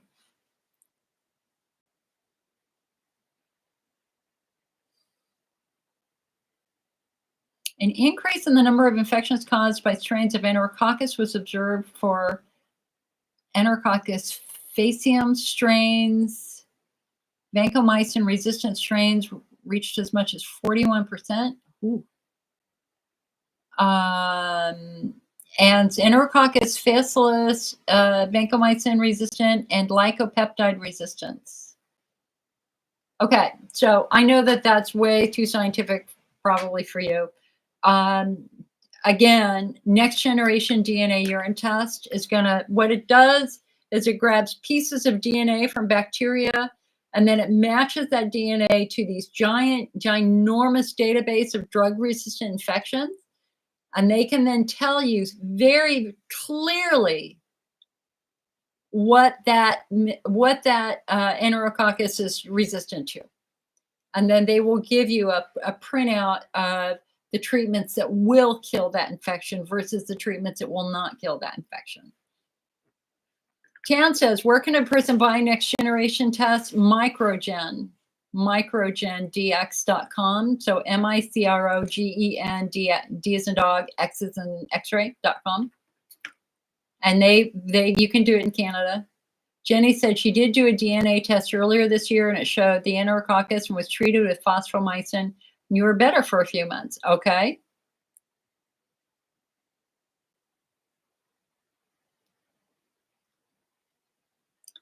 Tan said, I had my first consult with a urologist last week. I asked her to try vaginal estrogen to see if it helped. She said she'd only prescribed 0.5 and that it can cause endometrial cancer. Is this true? And is that the recommended dose for IC or should it be taken with progesterone? She's also scheduling me for a scope in April and you're very afraid. Okay. So estrogen is not a treatment for IC. Estrogen is a treatment for estrogen atrophy, also known as genitourinary syndrome of menopause. So if your vulva is dry and your vagina is dry, so is your urethra and so is your bladder. These tissues are connected. They're called the urogenital sinus. So your bladder has cells that are very estrogen dependent. Your urethra has cells that are as estrogen dependent as your vulva and your vagina. So when that tissue gets thin and atrophied, the treatment is topical estrogen. The research shows that topical estrogen is much, much safer than oral estrogen. Oral estrogen, estrogen by mouth, is absolutely associated with a greater risk of cancer. Topical estrogen is not. Topical estrogen is considered far more safe. But we have to be smart on dosing. If you're using a lot of estrogen, is that potentially going to trigger the growth of cells that are estrogen dependent? Possibly. So endometrial, so here's the thing you got to think about here. Think about, why do we have periods? We have periods because every month our uterus, the uterine lining gets thicker, the endometrium gets thicker to support a baby. And then when the baby doesn't arrive, when the egg doesn't arrive, your uterus has to get rid of all that thickness. That's a period. That's your period sloughing off the lining in your uterus. Well, what happens when we get older and our periods eventually stop is that the uterine lining doesn't go anywhere. And it does get thicker. And so, and they can measure it with the sonogram. So if your endometrial lining is 4 millimeters, that's considered very safe. If it's 6 or 8 millimeters, that means we're starting to collect a lot of endometrium in there. And the more, and is there a direct relationship between estrogen causing the growth of endometrial tissue? Well, yes, every period is proof of that. The thing is once you're of a certain age, you don't have the estrogen anymore. So hopefully the growth of the endometrium gets slower and slower and slower and slower. But here's what happens. Sometimes those endometrial cells change and they go from normal cells to atypical cells.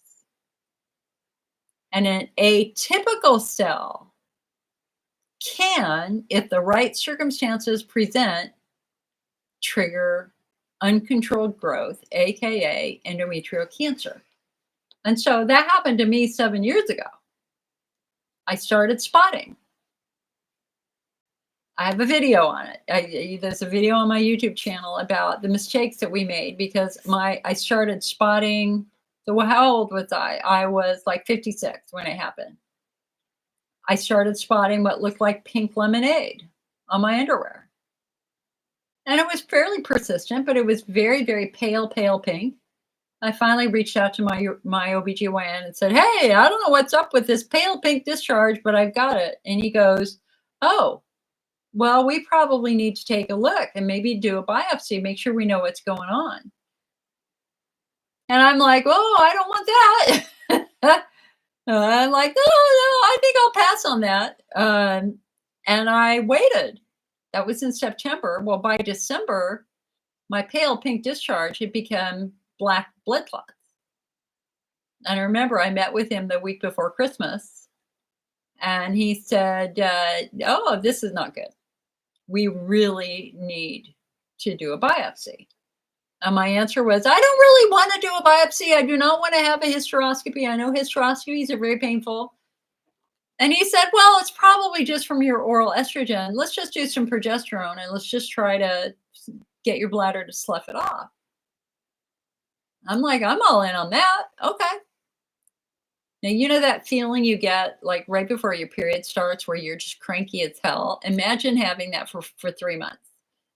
It was brutal. We were trying to slough off this thickened endometrium. 3 months later, I go in, they measure it again. It's thicker. It was now 8 millimeters. And the doctor was like, this is not good. We have no choice. We must look at this. So I did a hysteroscopy first with my sister. holding my hand, and that's where they numb your cervix, open up your cervix, and chop off a little piece of your uterus to study it. It's painful. It can be quite painful, but it's very quick. But it's definitely a pain medicine moment for a day. Not the funnest thing in the world to do. Well, my biopsy came back with atypia and what looked like a polyp. And so when those results came back, he said, okay, we need to do a DNC. I need to look inside your uterus. We need to see what's going on. So I had the DNC. I had a white polyp that looked like a giant tongue in the middle of my uterus. And my biopsy results came back with complex endometrial hyperplasia with atypia and, quote, a vague architectural complex. What does that mean? They sent my results to Stanford to have Stanford look at them. You know, as soon as they said Stanford, I went, God damn it, this is not good. A vague architectural complex, meaning that it was just starting to make a tumor. And I had a total hysterectomy 2 weeks later. And they got it all.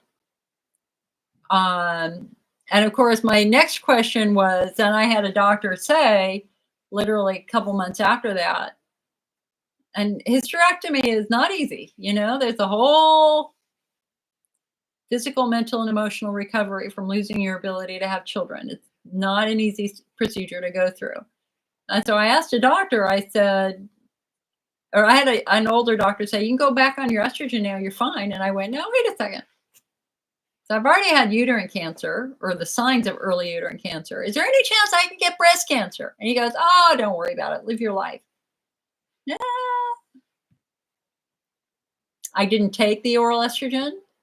And you know what happened anyway? Breast cancer. So now I've had both. So, you know, anyway, I understand the risks of estrogen, but just understand that topical estrogen, I still use topical estrogen. I'm not worried about topical estrogen. I used it last night, as a matter of fact. But I don't take oral estrogen.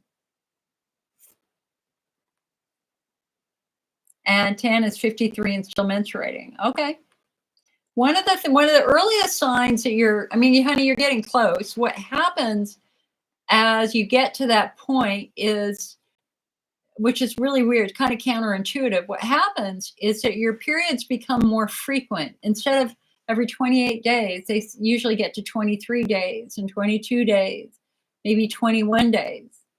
That's telling us that changes are happening. And then the other thing that happens, at least that happened to me, is that instead of being a 5-day event, it was a 2-day gusher, like massive. And also very crampy, very painful. And I think my period stopped when I was like 51, somewhere in there. It's very, it's genetic. Some people go through menopause in their 40s. Others go through menopause in their mid-50s. It's just genetic. Jenny said she only had 3 periods last year. Yeah, so you're getting there, girl. Jenny said you're also stage 2 cystocele and rectocele, wondering the cystocele might be a factor in the UTI. Absolutely, it certainly could be. The very, very good point, Jenny. Yes, because what happens with the cystocele is that because the bladder has fallen, there can be kind of crooks and nannies, sections that don't drain easily, where urine just stays in there and it becomes more likely to get infection. So, what I would want to know now for you, Jenny, is number one, physical therapy, because if they catch it really, really early, physical therapy for you to learn how to strengthen those muscles is the best case scenario here. So I would not ignore those. The earlier you work on a cystocele and a rectocele, the easier it is to treat. I have a very, very, very mild rectocele myself from straining when I was younger, undoubtedly. Lori said, how How do bladder installations work for you, bladder? I have 2 rounds of 6 once a week. My urologist said I didn't need any more till I see him. Yes, they help. Can you do this once a month, or is this a no-no? Well, Lori, it depends upon the type of bladder installation, and it depends upon your phenotype. So a bladder install is not going to. A bladder installation is what I call chasing the symptom. It's not fixing anything, because the only thing that can fix the bladder is the bladder itself. What a typical rescue installation will do, which is a heparin lidocaine triamcinolone injection, is the heparin's going to coat the bladder to protect the bladder, kind of like a Band-Aid. The lidocaine's going to turn the nerves off for a few hours, and that's good, because the more you turn the nerves off, the more they're likely to stay turned off. And the steroid acts as an anti-inflammatory. And so bladder instills are really ideal for managing flares. They're ideal for kind of let's just say you're newly diagnosed, you've had symptoms for a couple of years, you've never been treated, now you're peeing every hour at night. One of the ways that we can just kind of give the bladder a timeout, for lack of a better term, is going through a course of rescue installations like that. But, just understand that our goal should be to identify the underlying cause and treat the underlying cause. We don't work long past the days of telling patients they have an incurable bladder disease and you have to do Elmeron or do bladder installations for the rest of your life. We don't do that anymore, because a great majority of patients are driven by messed up muscles that are causing the bladder to be so irritated. So we're doing physical therapy now. So if you're pelvic floor driven and you have a healthy bladder wall, the only time to do bladder installs is when you're flaring. Instead, we want to put that money into working on those muscles and repairing those muscles.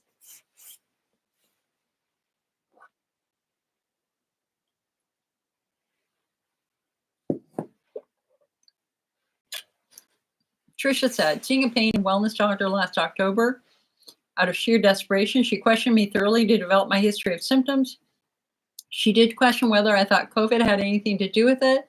I actually wondered that. She provided acyclovir for life. Started feeling better, so much better very quickly. I do have Hunner's lesions. I do take bladder builder, but I'm hearing more and more about lactoferrin. So you think that's better for Hunner? 100% better, because we got the research to prove it up. Listen, if your symptoms started after you had COVID, you have COVID cystitis. I actually have a website on it, covidcystitis.org. Very well documented in the research. COVID, the inflammatory markers found in COVID and the cytokine storm that causes the bad damage to the lungs in COVID also reach the bladder, and they can cause the same damage in the bladder.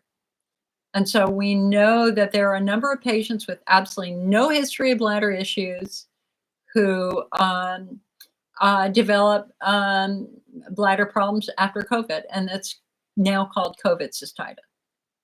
I have no idea about the acyclovir for life. I've never heard anybody say that they were prescribed acyclovir for life with COVID cystitis. But the fact that it's helping you points to virus, and I think lactoferrin would be a fantastic choice for you. Fantastic choice. Okay, let's go back to YouTube here for a moment.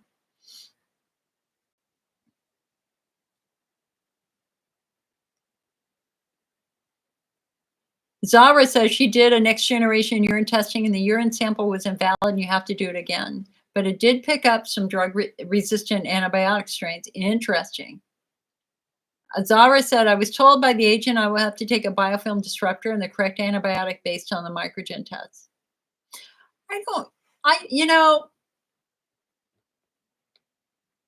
don't think we have enough data right now on the role of a biofilm buster. So a biofilm is a natural colony of bacteria that meet up in our environment, in our body, and they actually, it's an organized colony that if you look at a biofilm under a microscope, there's a specific way biofilms are arranged. Bacteria are in very specific positions. So they create this fabulous little mini colony. And And then they excrete this waxy coating over the top of it to protect it. And so basically now everything inside the biofilm is now living quite happily until they eat all the food. And when the food is eaten, they bust the biofilm open, they all go on their separate way, and then they come back together and create a new biofilm somewhere else.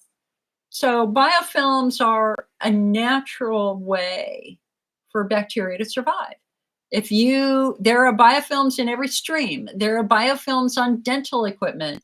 They have watched biofilms migrate up catheters from outside of the body into the body. These are ingenious bacterial survival mechanisms. I was reading a couple of years ago, more than a couple of years ago, maybe 5, 6 years ago, about how bacteria in the human body also throughout the human body, including in the brain, because they have found oral bacteria commonly found in the mouth up in the brain.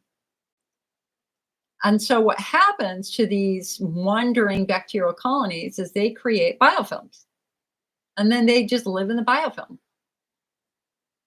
So the concern was, if you take a bacterial biofilm buster, are you going to bust open all of the biofilms in your human body at one time and have this massive explosion of bacteria now circulating?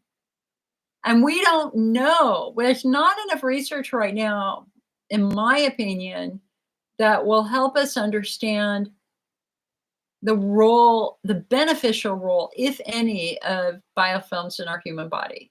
Like, for example, could lactobacillus, which are good bacteria, live in biofilms? So I just remember some concern about potentially opening up a biofilm in the brain and causing the brain to become infected. So I haven't read on it recently. Hold on a sec. You know what? Let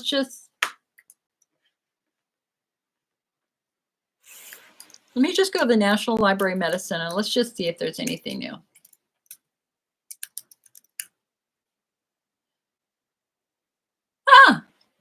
All right, hold on.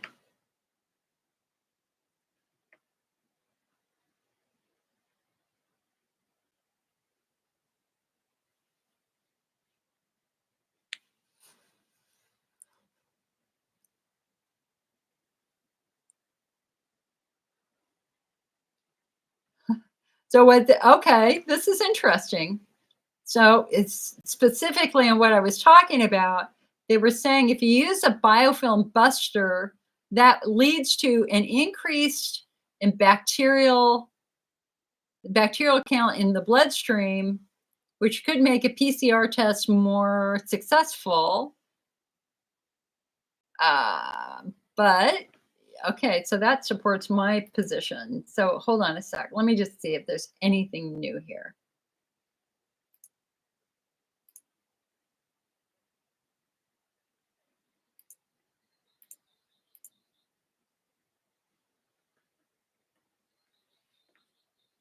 Biofilm buster for salmonella.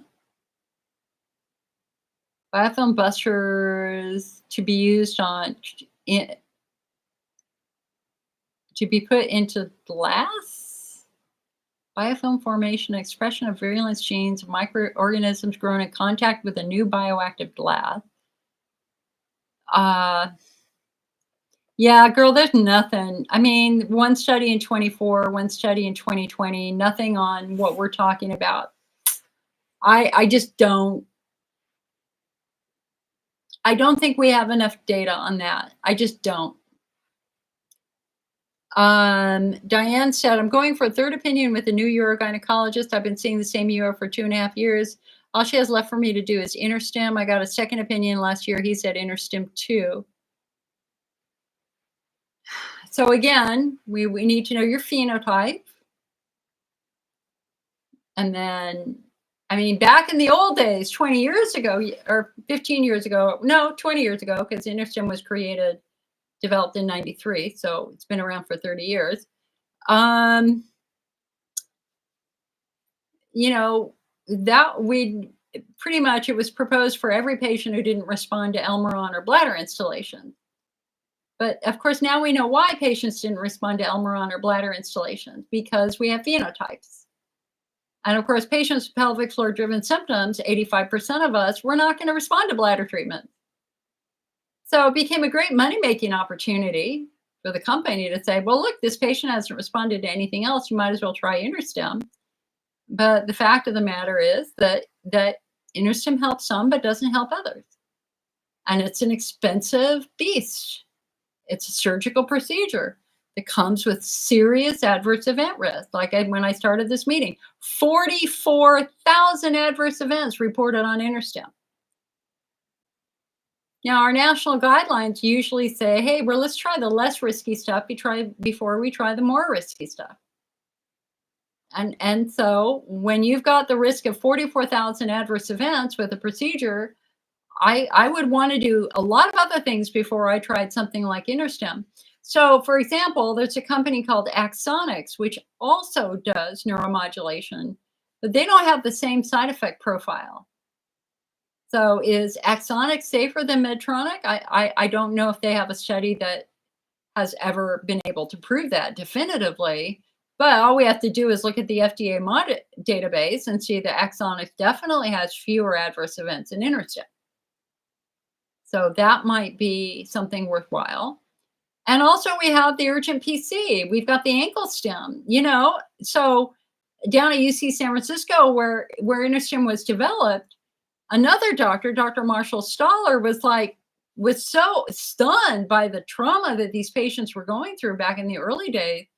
He said, guys, you don't have to put a lead in the back. You can do it at the ankle. You can do it where the nerve is closest to the surface of the skin.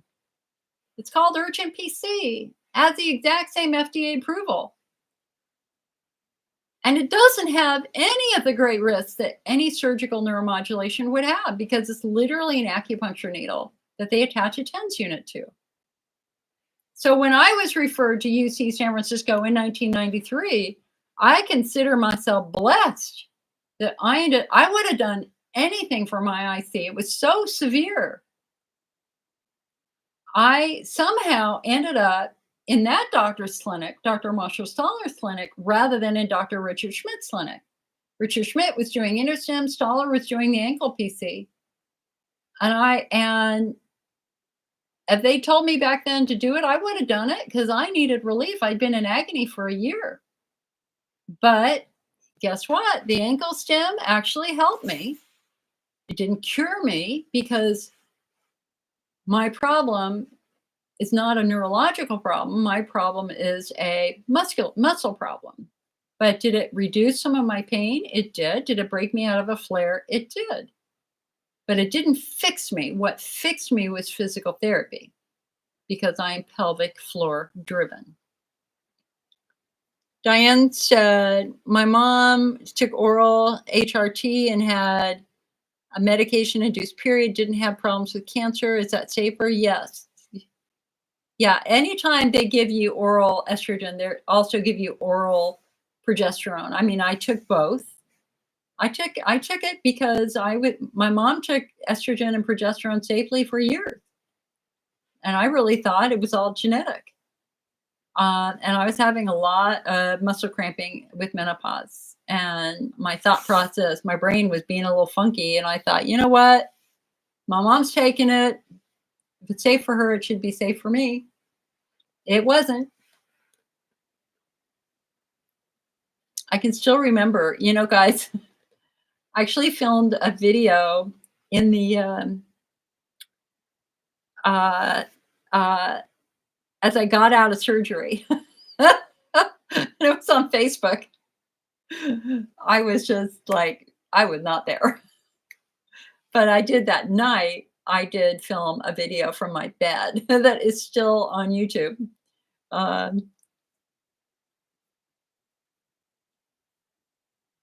She said, I think, so just understand the oral HRT, whether you're taking progesterone or not, is associated, because it distributes the estrogen throughout your body, including to your breasts and your uterus and your ovaries, etc. So topical is considered much safer than any oral, even if you're using progesterone at the same time. You think about HRT maybe relieving my estrogen atrophy more because I pee so much it washes off. Yeah, but honey, if you're putting it in your vagina, it's not washing off, it's staying in your vagina. I do my estrogen at night before I go to bed. And as long as it's on your skin for a good half hour, you're good. You've probably gotten a good dose.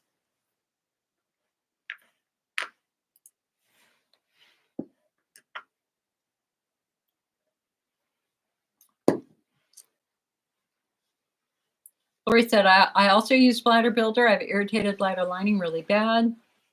Am I using the right supplement? Also hydroxyzine at night? Worth a shot, honey. Penny said, just got my lactoferrin. What are your recommendations for dosage per day? In the IC study, they did 1,000 milligrams a day for the first week, 400 milligrams a day for the next 2 weeks, and 200 milligrams a day for 2 months afterward. So what we're saying is, but that was 200 milligram capsules, and we can't get 200 milligram capsules. We're doing 300 milligram capsules from Australia. So it would be 3 capsules a day for a week, 2 capsules a day for 2 weeks, and 1 capsule a day for 2 months. And we're already getting patients that are calling back. Nobody's saying they're cured. We don't expect that, but the first big change is that people are starting to sleep better. They're starting to drive better. It just takes time. But what the study found is after 4 months, 28 out of 31 patients had no flares.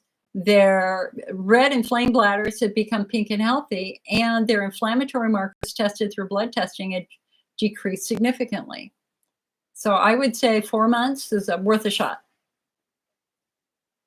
Chan said, my vagina is not particularly dry, but sometimes I have pain with penetration and get IC the day after. So I don't know if the vagina will help. Honey, but that's a pelvic floor flare. If you're having pain after sex, that's a pelvic floor flare. Combined also, if you're super, super dry, you might have some superficial skin irritation also.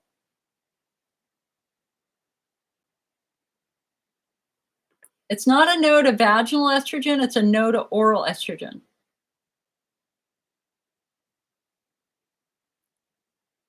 Jenny said, last week's culture, 10,000 enterococcus, low count, but still there. Culture shows ampicillin worked.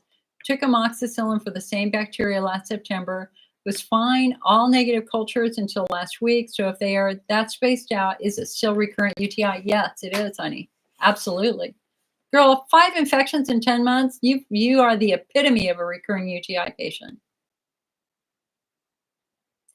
Linda says, every woman who hits 40 should be using vaginal estrogen as a preventative to vaginal atrophy and preventing UTI. I don't disagree with that. I don't know. 40 might be a little young. I think I would say every woman who has had a total hysterectomy, as well as maybe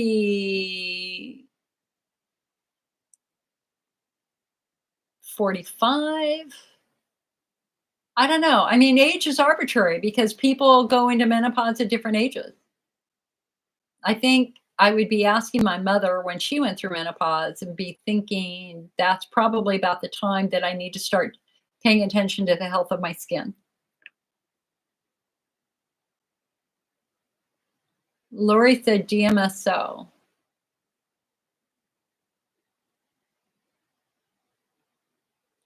We don't really use DMSO so much anymore, honey.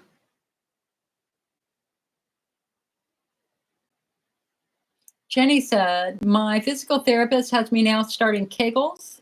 I need to be careful though, as I've had a hypertonic pelvic floor. It's also hard to figure out to try to fix one thing, possibly another. Yeah, and Jenny, I mean, this is where you just really, really, really need to understand that there are a lot of different muscles down there. I mean, you've got muscles that go from left to right, front to back, low to high. And these muscles are victims of wear and tear injuries. So again, if you've got one leg longer than the other, your pelvis is now tilted to one side. That's going to tweak your pelvic floor.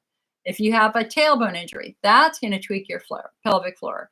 If there's an issue with your SI joint or a hip, or if you were in a sport that had multiple falls, those will all tweak your pelvic floor.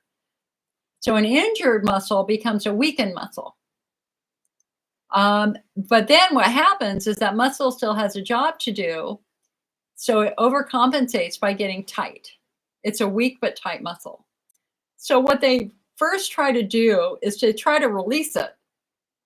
And then once the muscle isn't tight anymore, then they start to strengthen it with the Kegels. So there's a very specific order. We don't want to do a Kegel on tight muscles. We're going to do a Kegel on relaxed muscles. So there you go. Linda said, do I think IC is caused by mast cell activation syndrome? Only in a very small percentage of patients. Is that if that's an IC phenotype, it's probably 1% or less of the IC patient population. I would consider that an allergenic phenotype. And Curtis Nickel talked about that in his 9 phenotypes for IC, that there are some patients who appear to have an allergenic component to their symptoms. So if you flare, and they've been saying this in studies for the last 5 years, if you flare during allergy season, then yeah, you might be having an issue with an allergy-driven mast cell situation, and that's where we would then make sure that you would be the optimal target for using an antihistamine like quercetin as an over-the-counter supplement or hydroxyzine as a prescription. So again, if you routinely flare during allergy season, then that supports your argument that your IC could be the result of allergies, and you are the perfect candidate for using an antihistamine. Aditi says, my estrogen is in a patch. It's relieved multiple symptoms after a vaginal hysterectomy. Excellent. That's good. I'm glad it's working for you, hun. And the thing about the patch is because it's absorbed through, and I was just reading about this like in the last month, that estrogen delivered by patches, I think, bypass the liver. Estrogen delivered orally gets absorbed, you know, it ends up in your stomach, it gets broken down, absorbed into your blood supply, and gets distributed throughout your body. You know what? I don't want to just, hold on.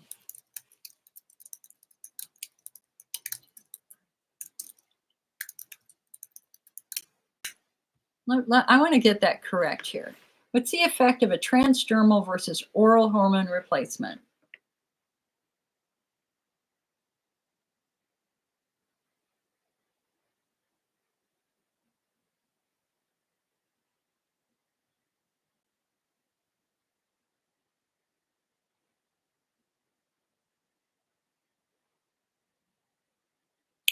Okay, hold on. It's interesting. People who used estrogen-only pills during menopause were more likely to be diagnosed with high blood pressure. That's interesting. But they don't tell you that high blood pressure is very common in a postmenopausal woman, speaking as one, because we don't tolerate salt as well.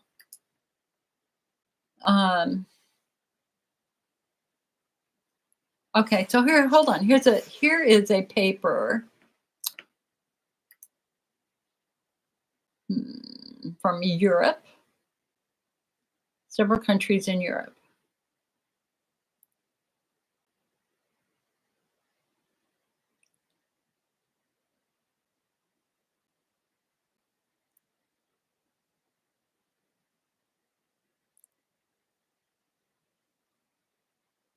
No, that's not helpful at all.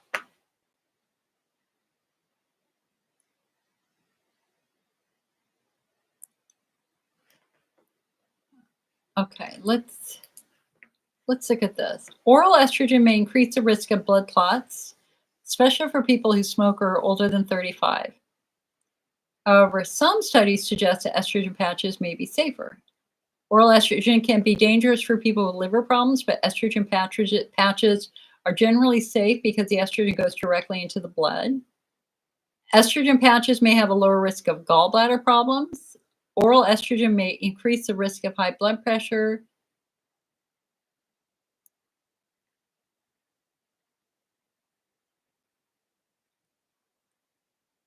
All estrogen supplements have a risk of serious side effects such as blood clots, heart attacks, and strokes.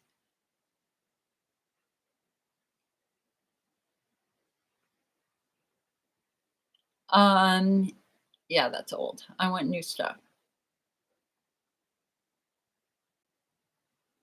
The transdermal route, with the lower doses needed, there's less work for the liver to do, leading to a decreased risk of liver and gallbladder disease. Interesting.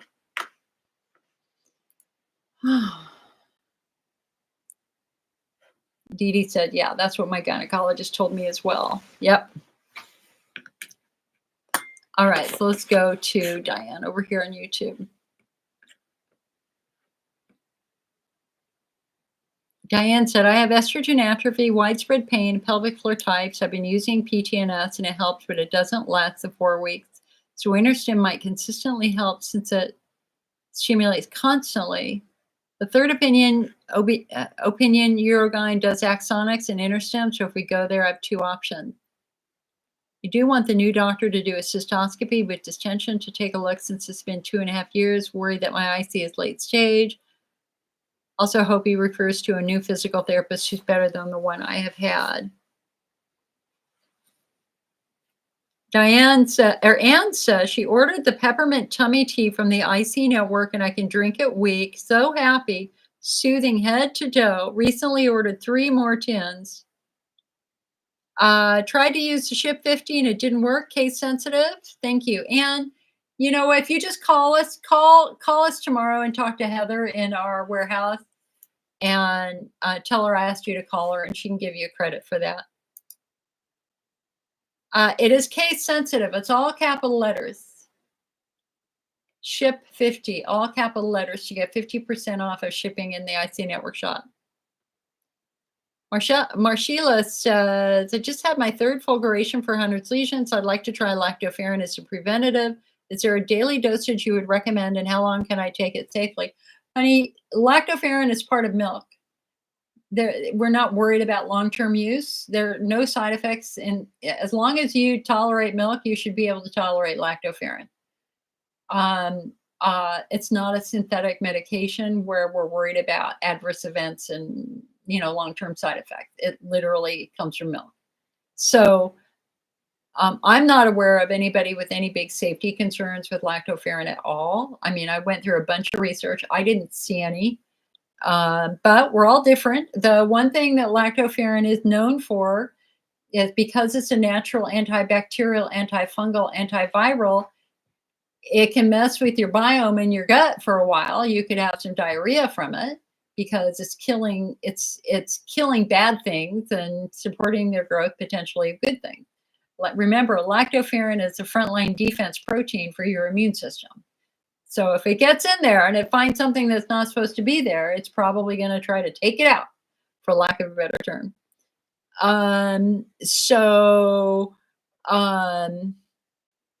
The way it takes it out, the way Lactoferrin works, lacto, milk, ferrin, iron, is Lactoferrin prevents infections from using iron to grow.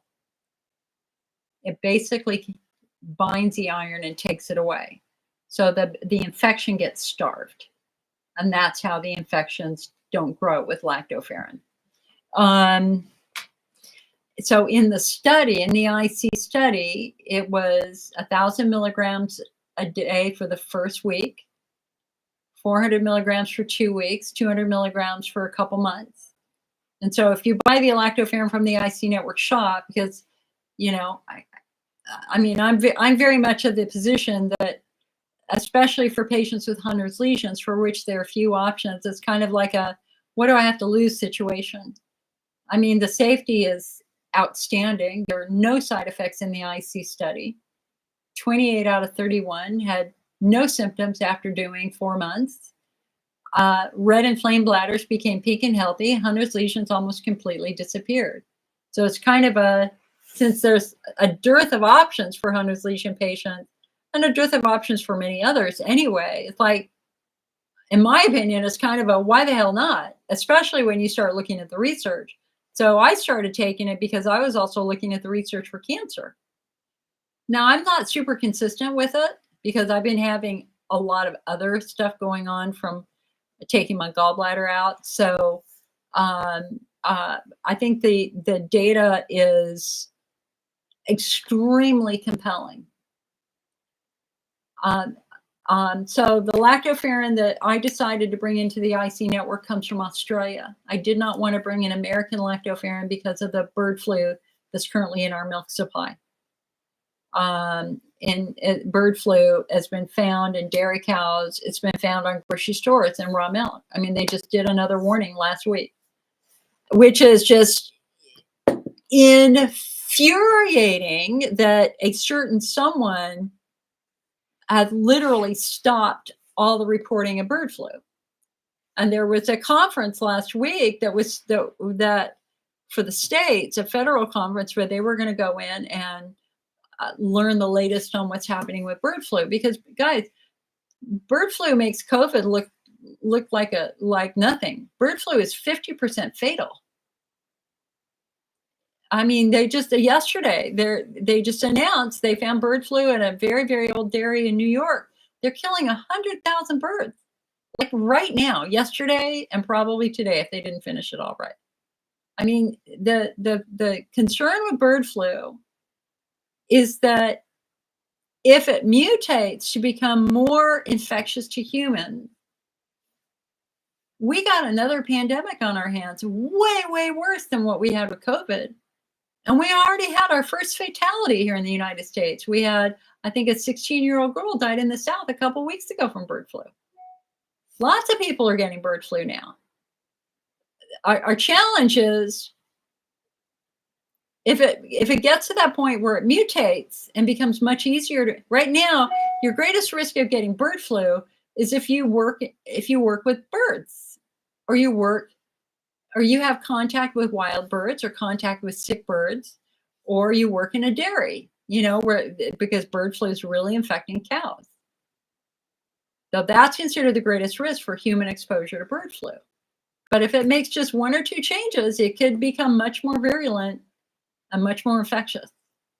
And so for that individual to actually stop the Center for Disease Control from doing a conference on bird flu to educate states is disgraceful.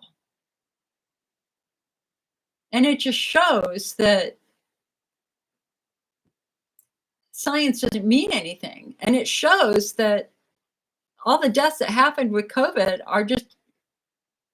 weren't important, because now potentially they're creating an environment where people could die from bird flu. Listen, I'm science driven. I like science. My office is open to everyone. My arms are wide open. If you got IC, you are here. I don't ask about political party. I don't do anything like that. I stand for health. And when I see something threaten our health, I get vocal. And this threatens our health, and I'm going to be vocal about it. And it's not one party against the other party. It's about health. We got to be on top of this. So anyway.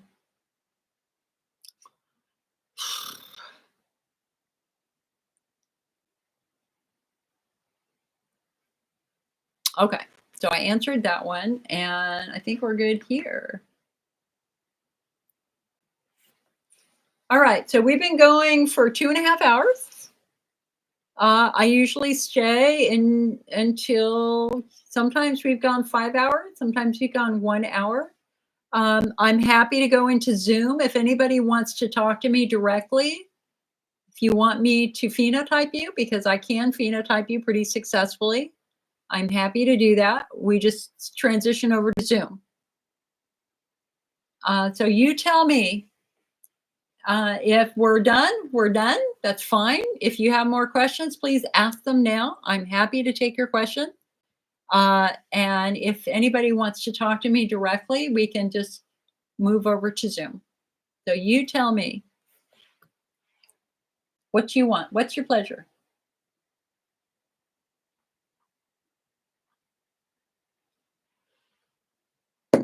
Jenny said, "Can you Zoom with me?" Yeah, we can set it up right now. Janelle says, "How do I do that Zoom?" I'll give you a link. I just put a link in the chat. You click on the link and you can go. Ow. Sorry, my incisions are just, ugh.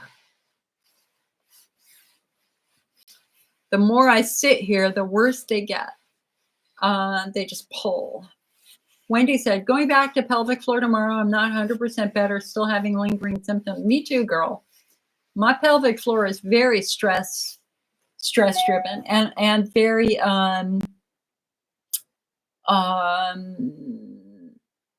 if I sit for a very long period of time, my pelvic floor just bonks out. So my pelvic floor is very tight right now. I've done internal work 3 days in a row in the morning. I didn't do it this morning. I need to do it tonight. Wondering, how can you get the lingering symptoms to go away? Well, I mean, it's about you using a wand.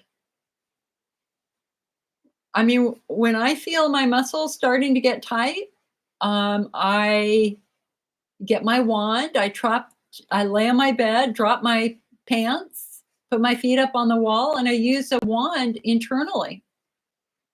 Are you using it? She says she has one. Are you using it? Oh, got this one spot right here that there's like one spot right here and one spot right here. They just tweak me.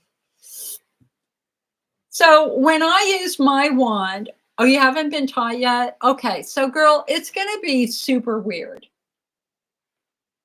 You know, the first couple, so again, what I do is I put a towel on my bed. I lay on my bed. I put my feet up on the wall. And Elaine, hold that question for a moment. I use my wand internally in my vagina. Now, the first time or two you do it, you have no clue what to do. No clue at all. It's like, you know, you're moving it around and they're going, I have no idea what I'm supposed to do. There is a learning curve, and it takes time for you to learn what healthy muscle feels like as compared to tight muscle. The big clue is, does it hurt? Like when I did my work yesterday morning, my right side really hurt, and I knew that my muscles were very taut on the right side. Okay, so here, hold on a sec.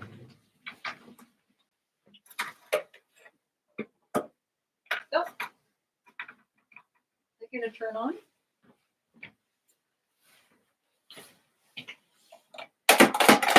All right. So let me see if I can give you a clue. Yeah, like I feel my pelvic floor right now. When I sat down, a pulling sensation. It pulls for me. That's when I know things are getting very tight, because I feel a pulling sensation in my vagina. Okay, so let me demonstrate. So you're going to go slow. You're going to be soft and gentle. Ask your physical therapist. You know, your physical therapist should give you some early training on what to do.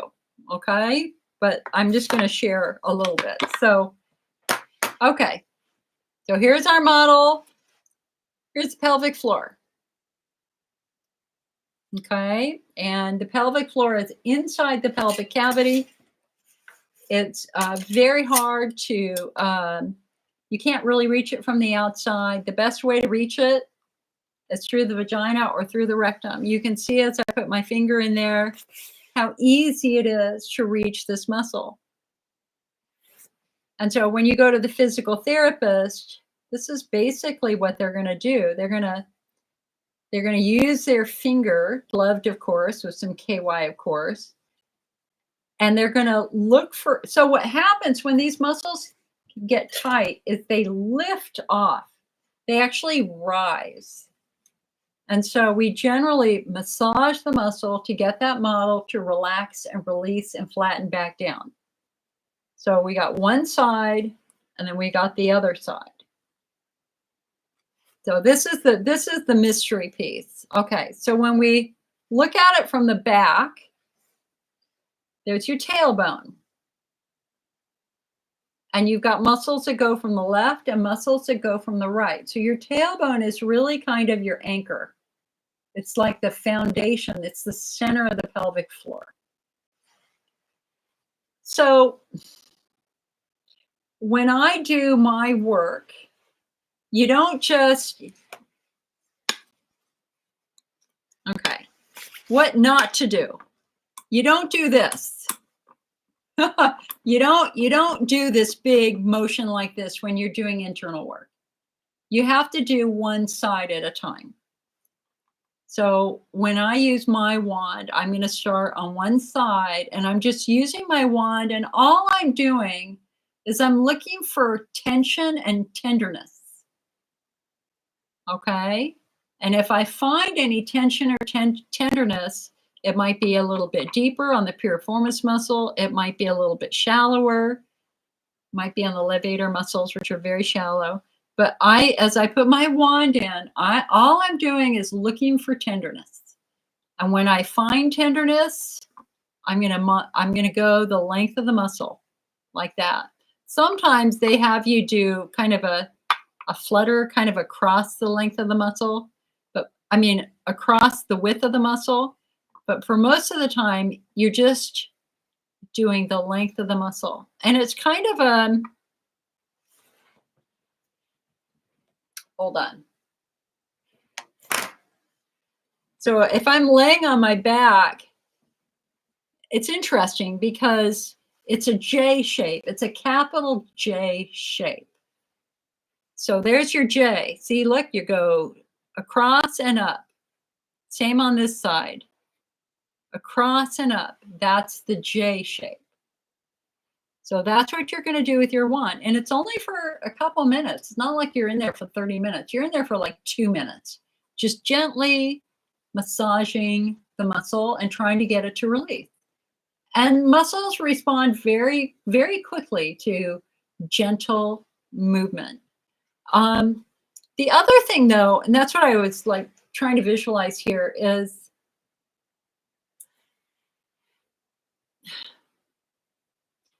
I'm trying to describe it. So it's a J shape, kind of at a 90-degree angle, but it's also sometimes it's a kind of a J shape, but kind of goes at an angle. I don't know. Yeah, right there. Right there.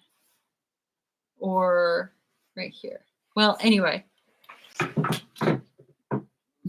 it's going to take time. So a healthy muscle feels like a raw chicken breast. It's soft, but it has substance. Tight muscle feels like a cooked chicken breast. It's stiffer and ropey. A badly damaged muscle feels like bacon, or it will feel like jerky.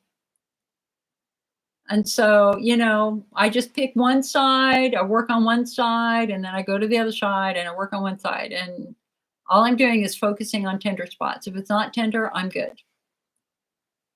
So good luck. And this, the company that makes this specific wand, we sold it for many years, was sold to Desert Harvest Aloe. And so you can buy it from Desert Harvest.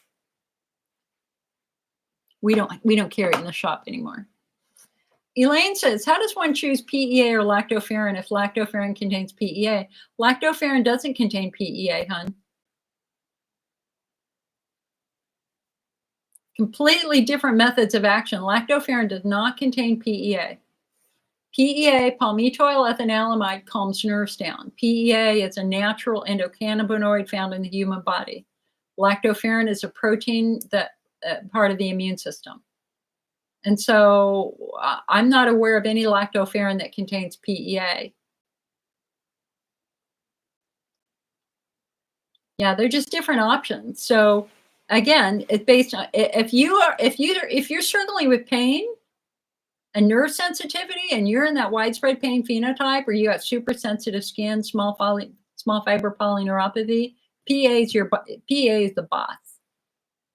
I mean, that's what I take. But if you've got, and again, I have a healthy bladder. There's nothing wrong with my bladder. So I don't need to do bladder-centric therapy. The only thing that might be going on with my bladder is a little bit of estrogen atrophy. So my therapy is I'm working on calming my nerves down with PEA.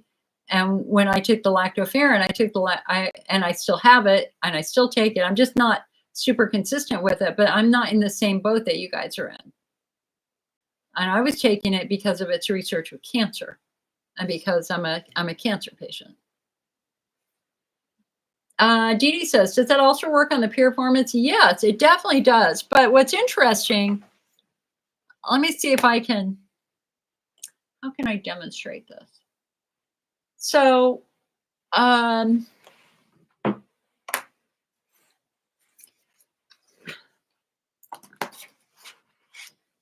right, so let's look at this. And now we're going to put on the shallow muscles. So these are the shallowest muscles that are right underneath the skin. Okay. So these are the levator ani muscles. And you can see the muscles wrap around the rectum, they wrap around the urethra, and they wrap around the vagina. So if these muscles are tight, what do? They squeeze the rectum, they squeeze the urethra, they squeeze the vagina. And that is why constipation is very common in patients with tight pelvic floor muscles. And what's our number one symptom is when you go to pee, can you pee on command or do you pee like a horse? If you pee like a horse, then your muscles are probably quite good. But if you're stopping and starting, if you're having trouble relaxing to release your urine, that means your muscles are probably tight. So what I was going to say is that, so if we put this back in here, you know, how many of us get rectal pain? Like I was having pretty major rectal pain this week from sitting for a long period of time and just stress. But it wasn't from my rectum. The pain was from the muscles, the levator muscles and the muscles here. And so all those years that I thought I was having hemorrhoid pain, I wasn't. I was having levator ani pain. These muscles were very tight.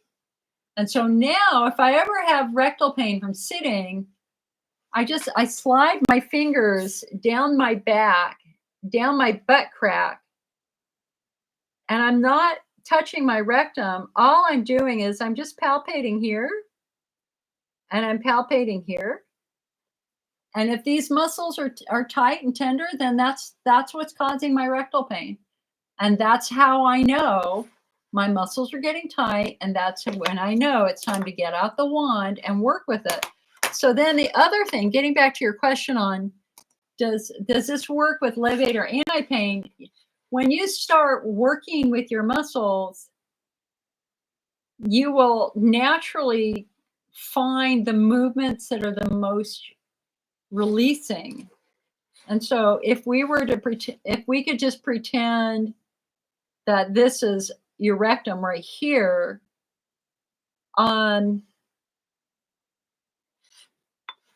let's see, except I don't use this rectally. Okay, hold on. I got to think about this for a moment. How would all I'm going to say is that there are times when I don't put this in very far and I'm just going around the edges. I'm just going around the edges of the muscle and it works. And sometimes I can really get in there and really, I can feel that muscle really trying to squeeze. And so I will get in there pretty significantly to try to get it to release.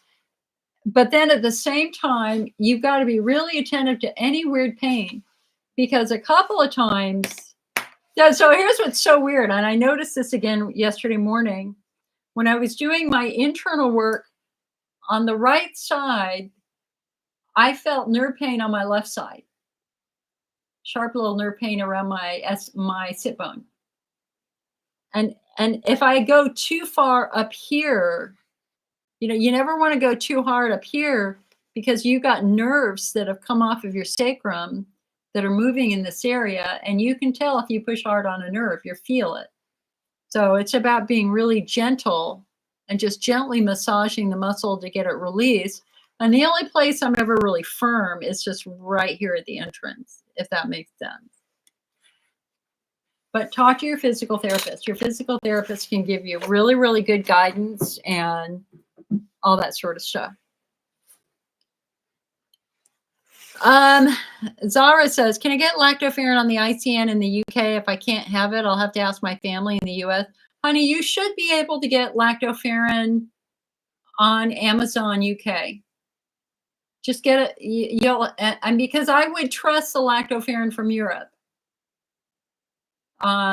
So just go to Amazon UK and look at what's available there. I mean, I have an Amazon UK page where I send my UK members where I identify products that are similar to American product.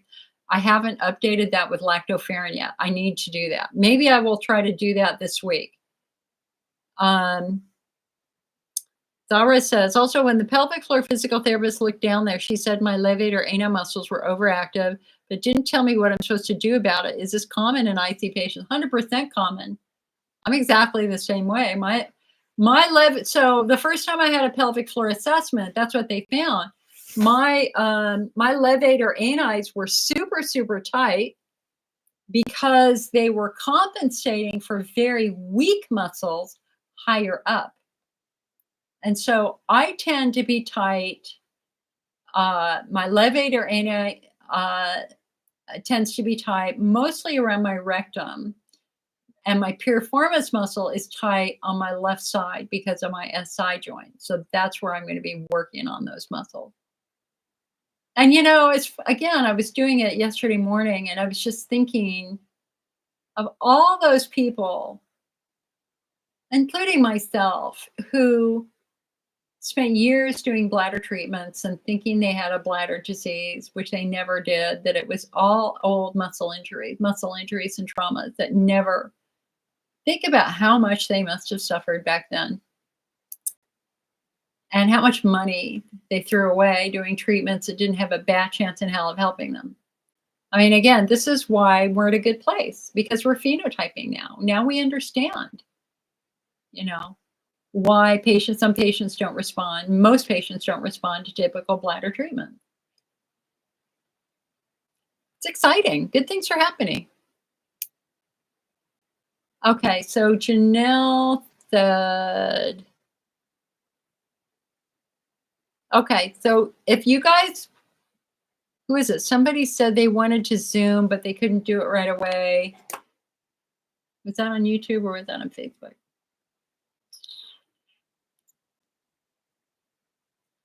Okay, so this is what I'm going to do. I'm going to start up a Zoom.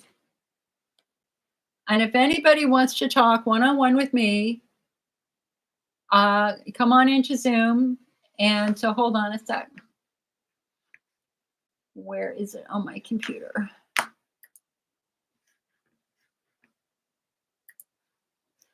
And my pelvic floor right now is burning. And all those times I thought it was yeast infections. It's not yeast infections, it's tight muscles. All right, hold on one sec. It is installing an update.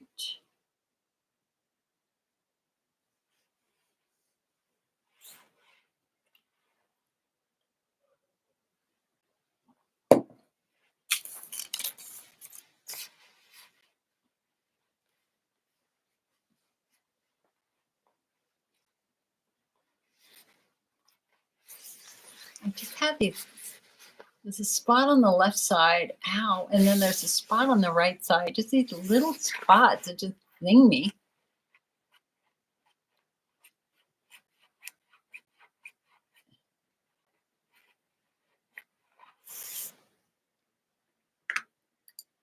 All right, hold on.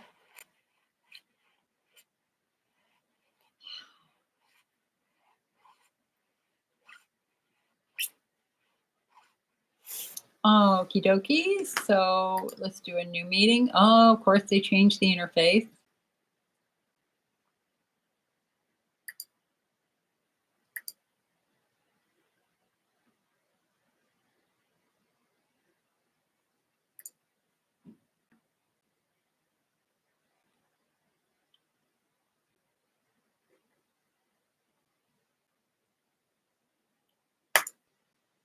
Okay, hold on a second. What the hell did Zoom do? Whoa, this is weird. Okay. Okay, hold on.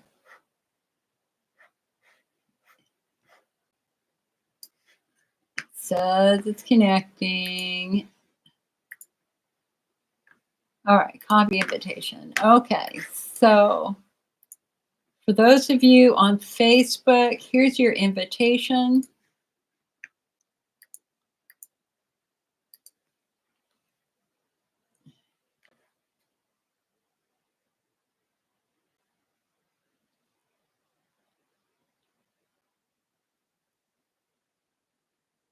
All right, hold on. Facebook, what the hell did you, I mean, Zoom, what did you do, Zoom? You're being weird. They have all new start screens. Okay, participants, invite, copy invite link. All right, so.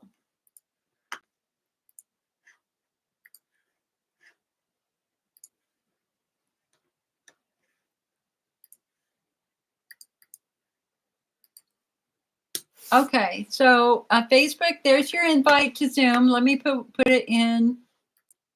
I got to email it to my other computer. Hold on. Because you are on two separate computers, my friends.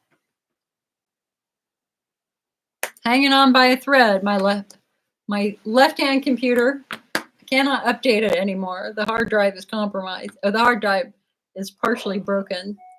They're going to have to fork out a bunch of money to buy a new computer. Okay.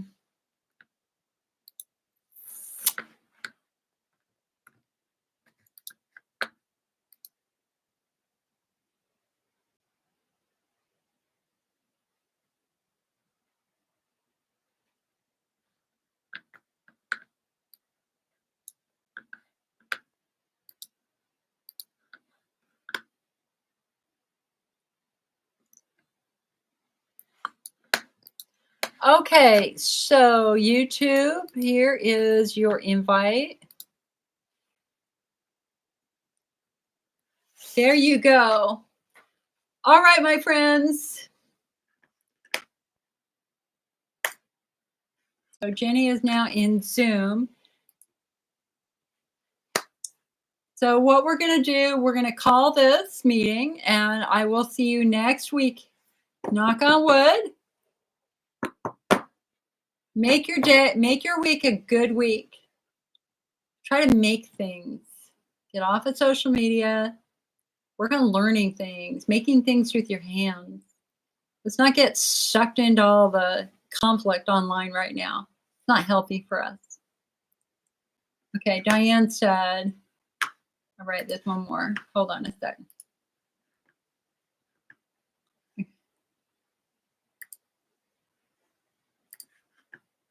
Okay, okay, so we got 4 people in Zoom. So just one last question here. Diane said, wonder what you think about my seeing a third urogyne. I was anxious, but my urologist from the last 2.5 years seems tired of me. She only does interstim and said axonics was garbage. Okay, guys, don't say anything. Hold on, I gotta mute you. She said axonics was garbage because they don't have a charge-free device, but I checked their website and they do. Honey, I got no problem with you getting second opinions. Go for it.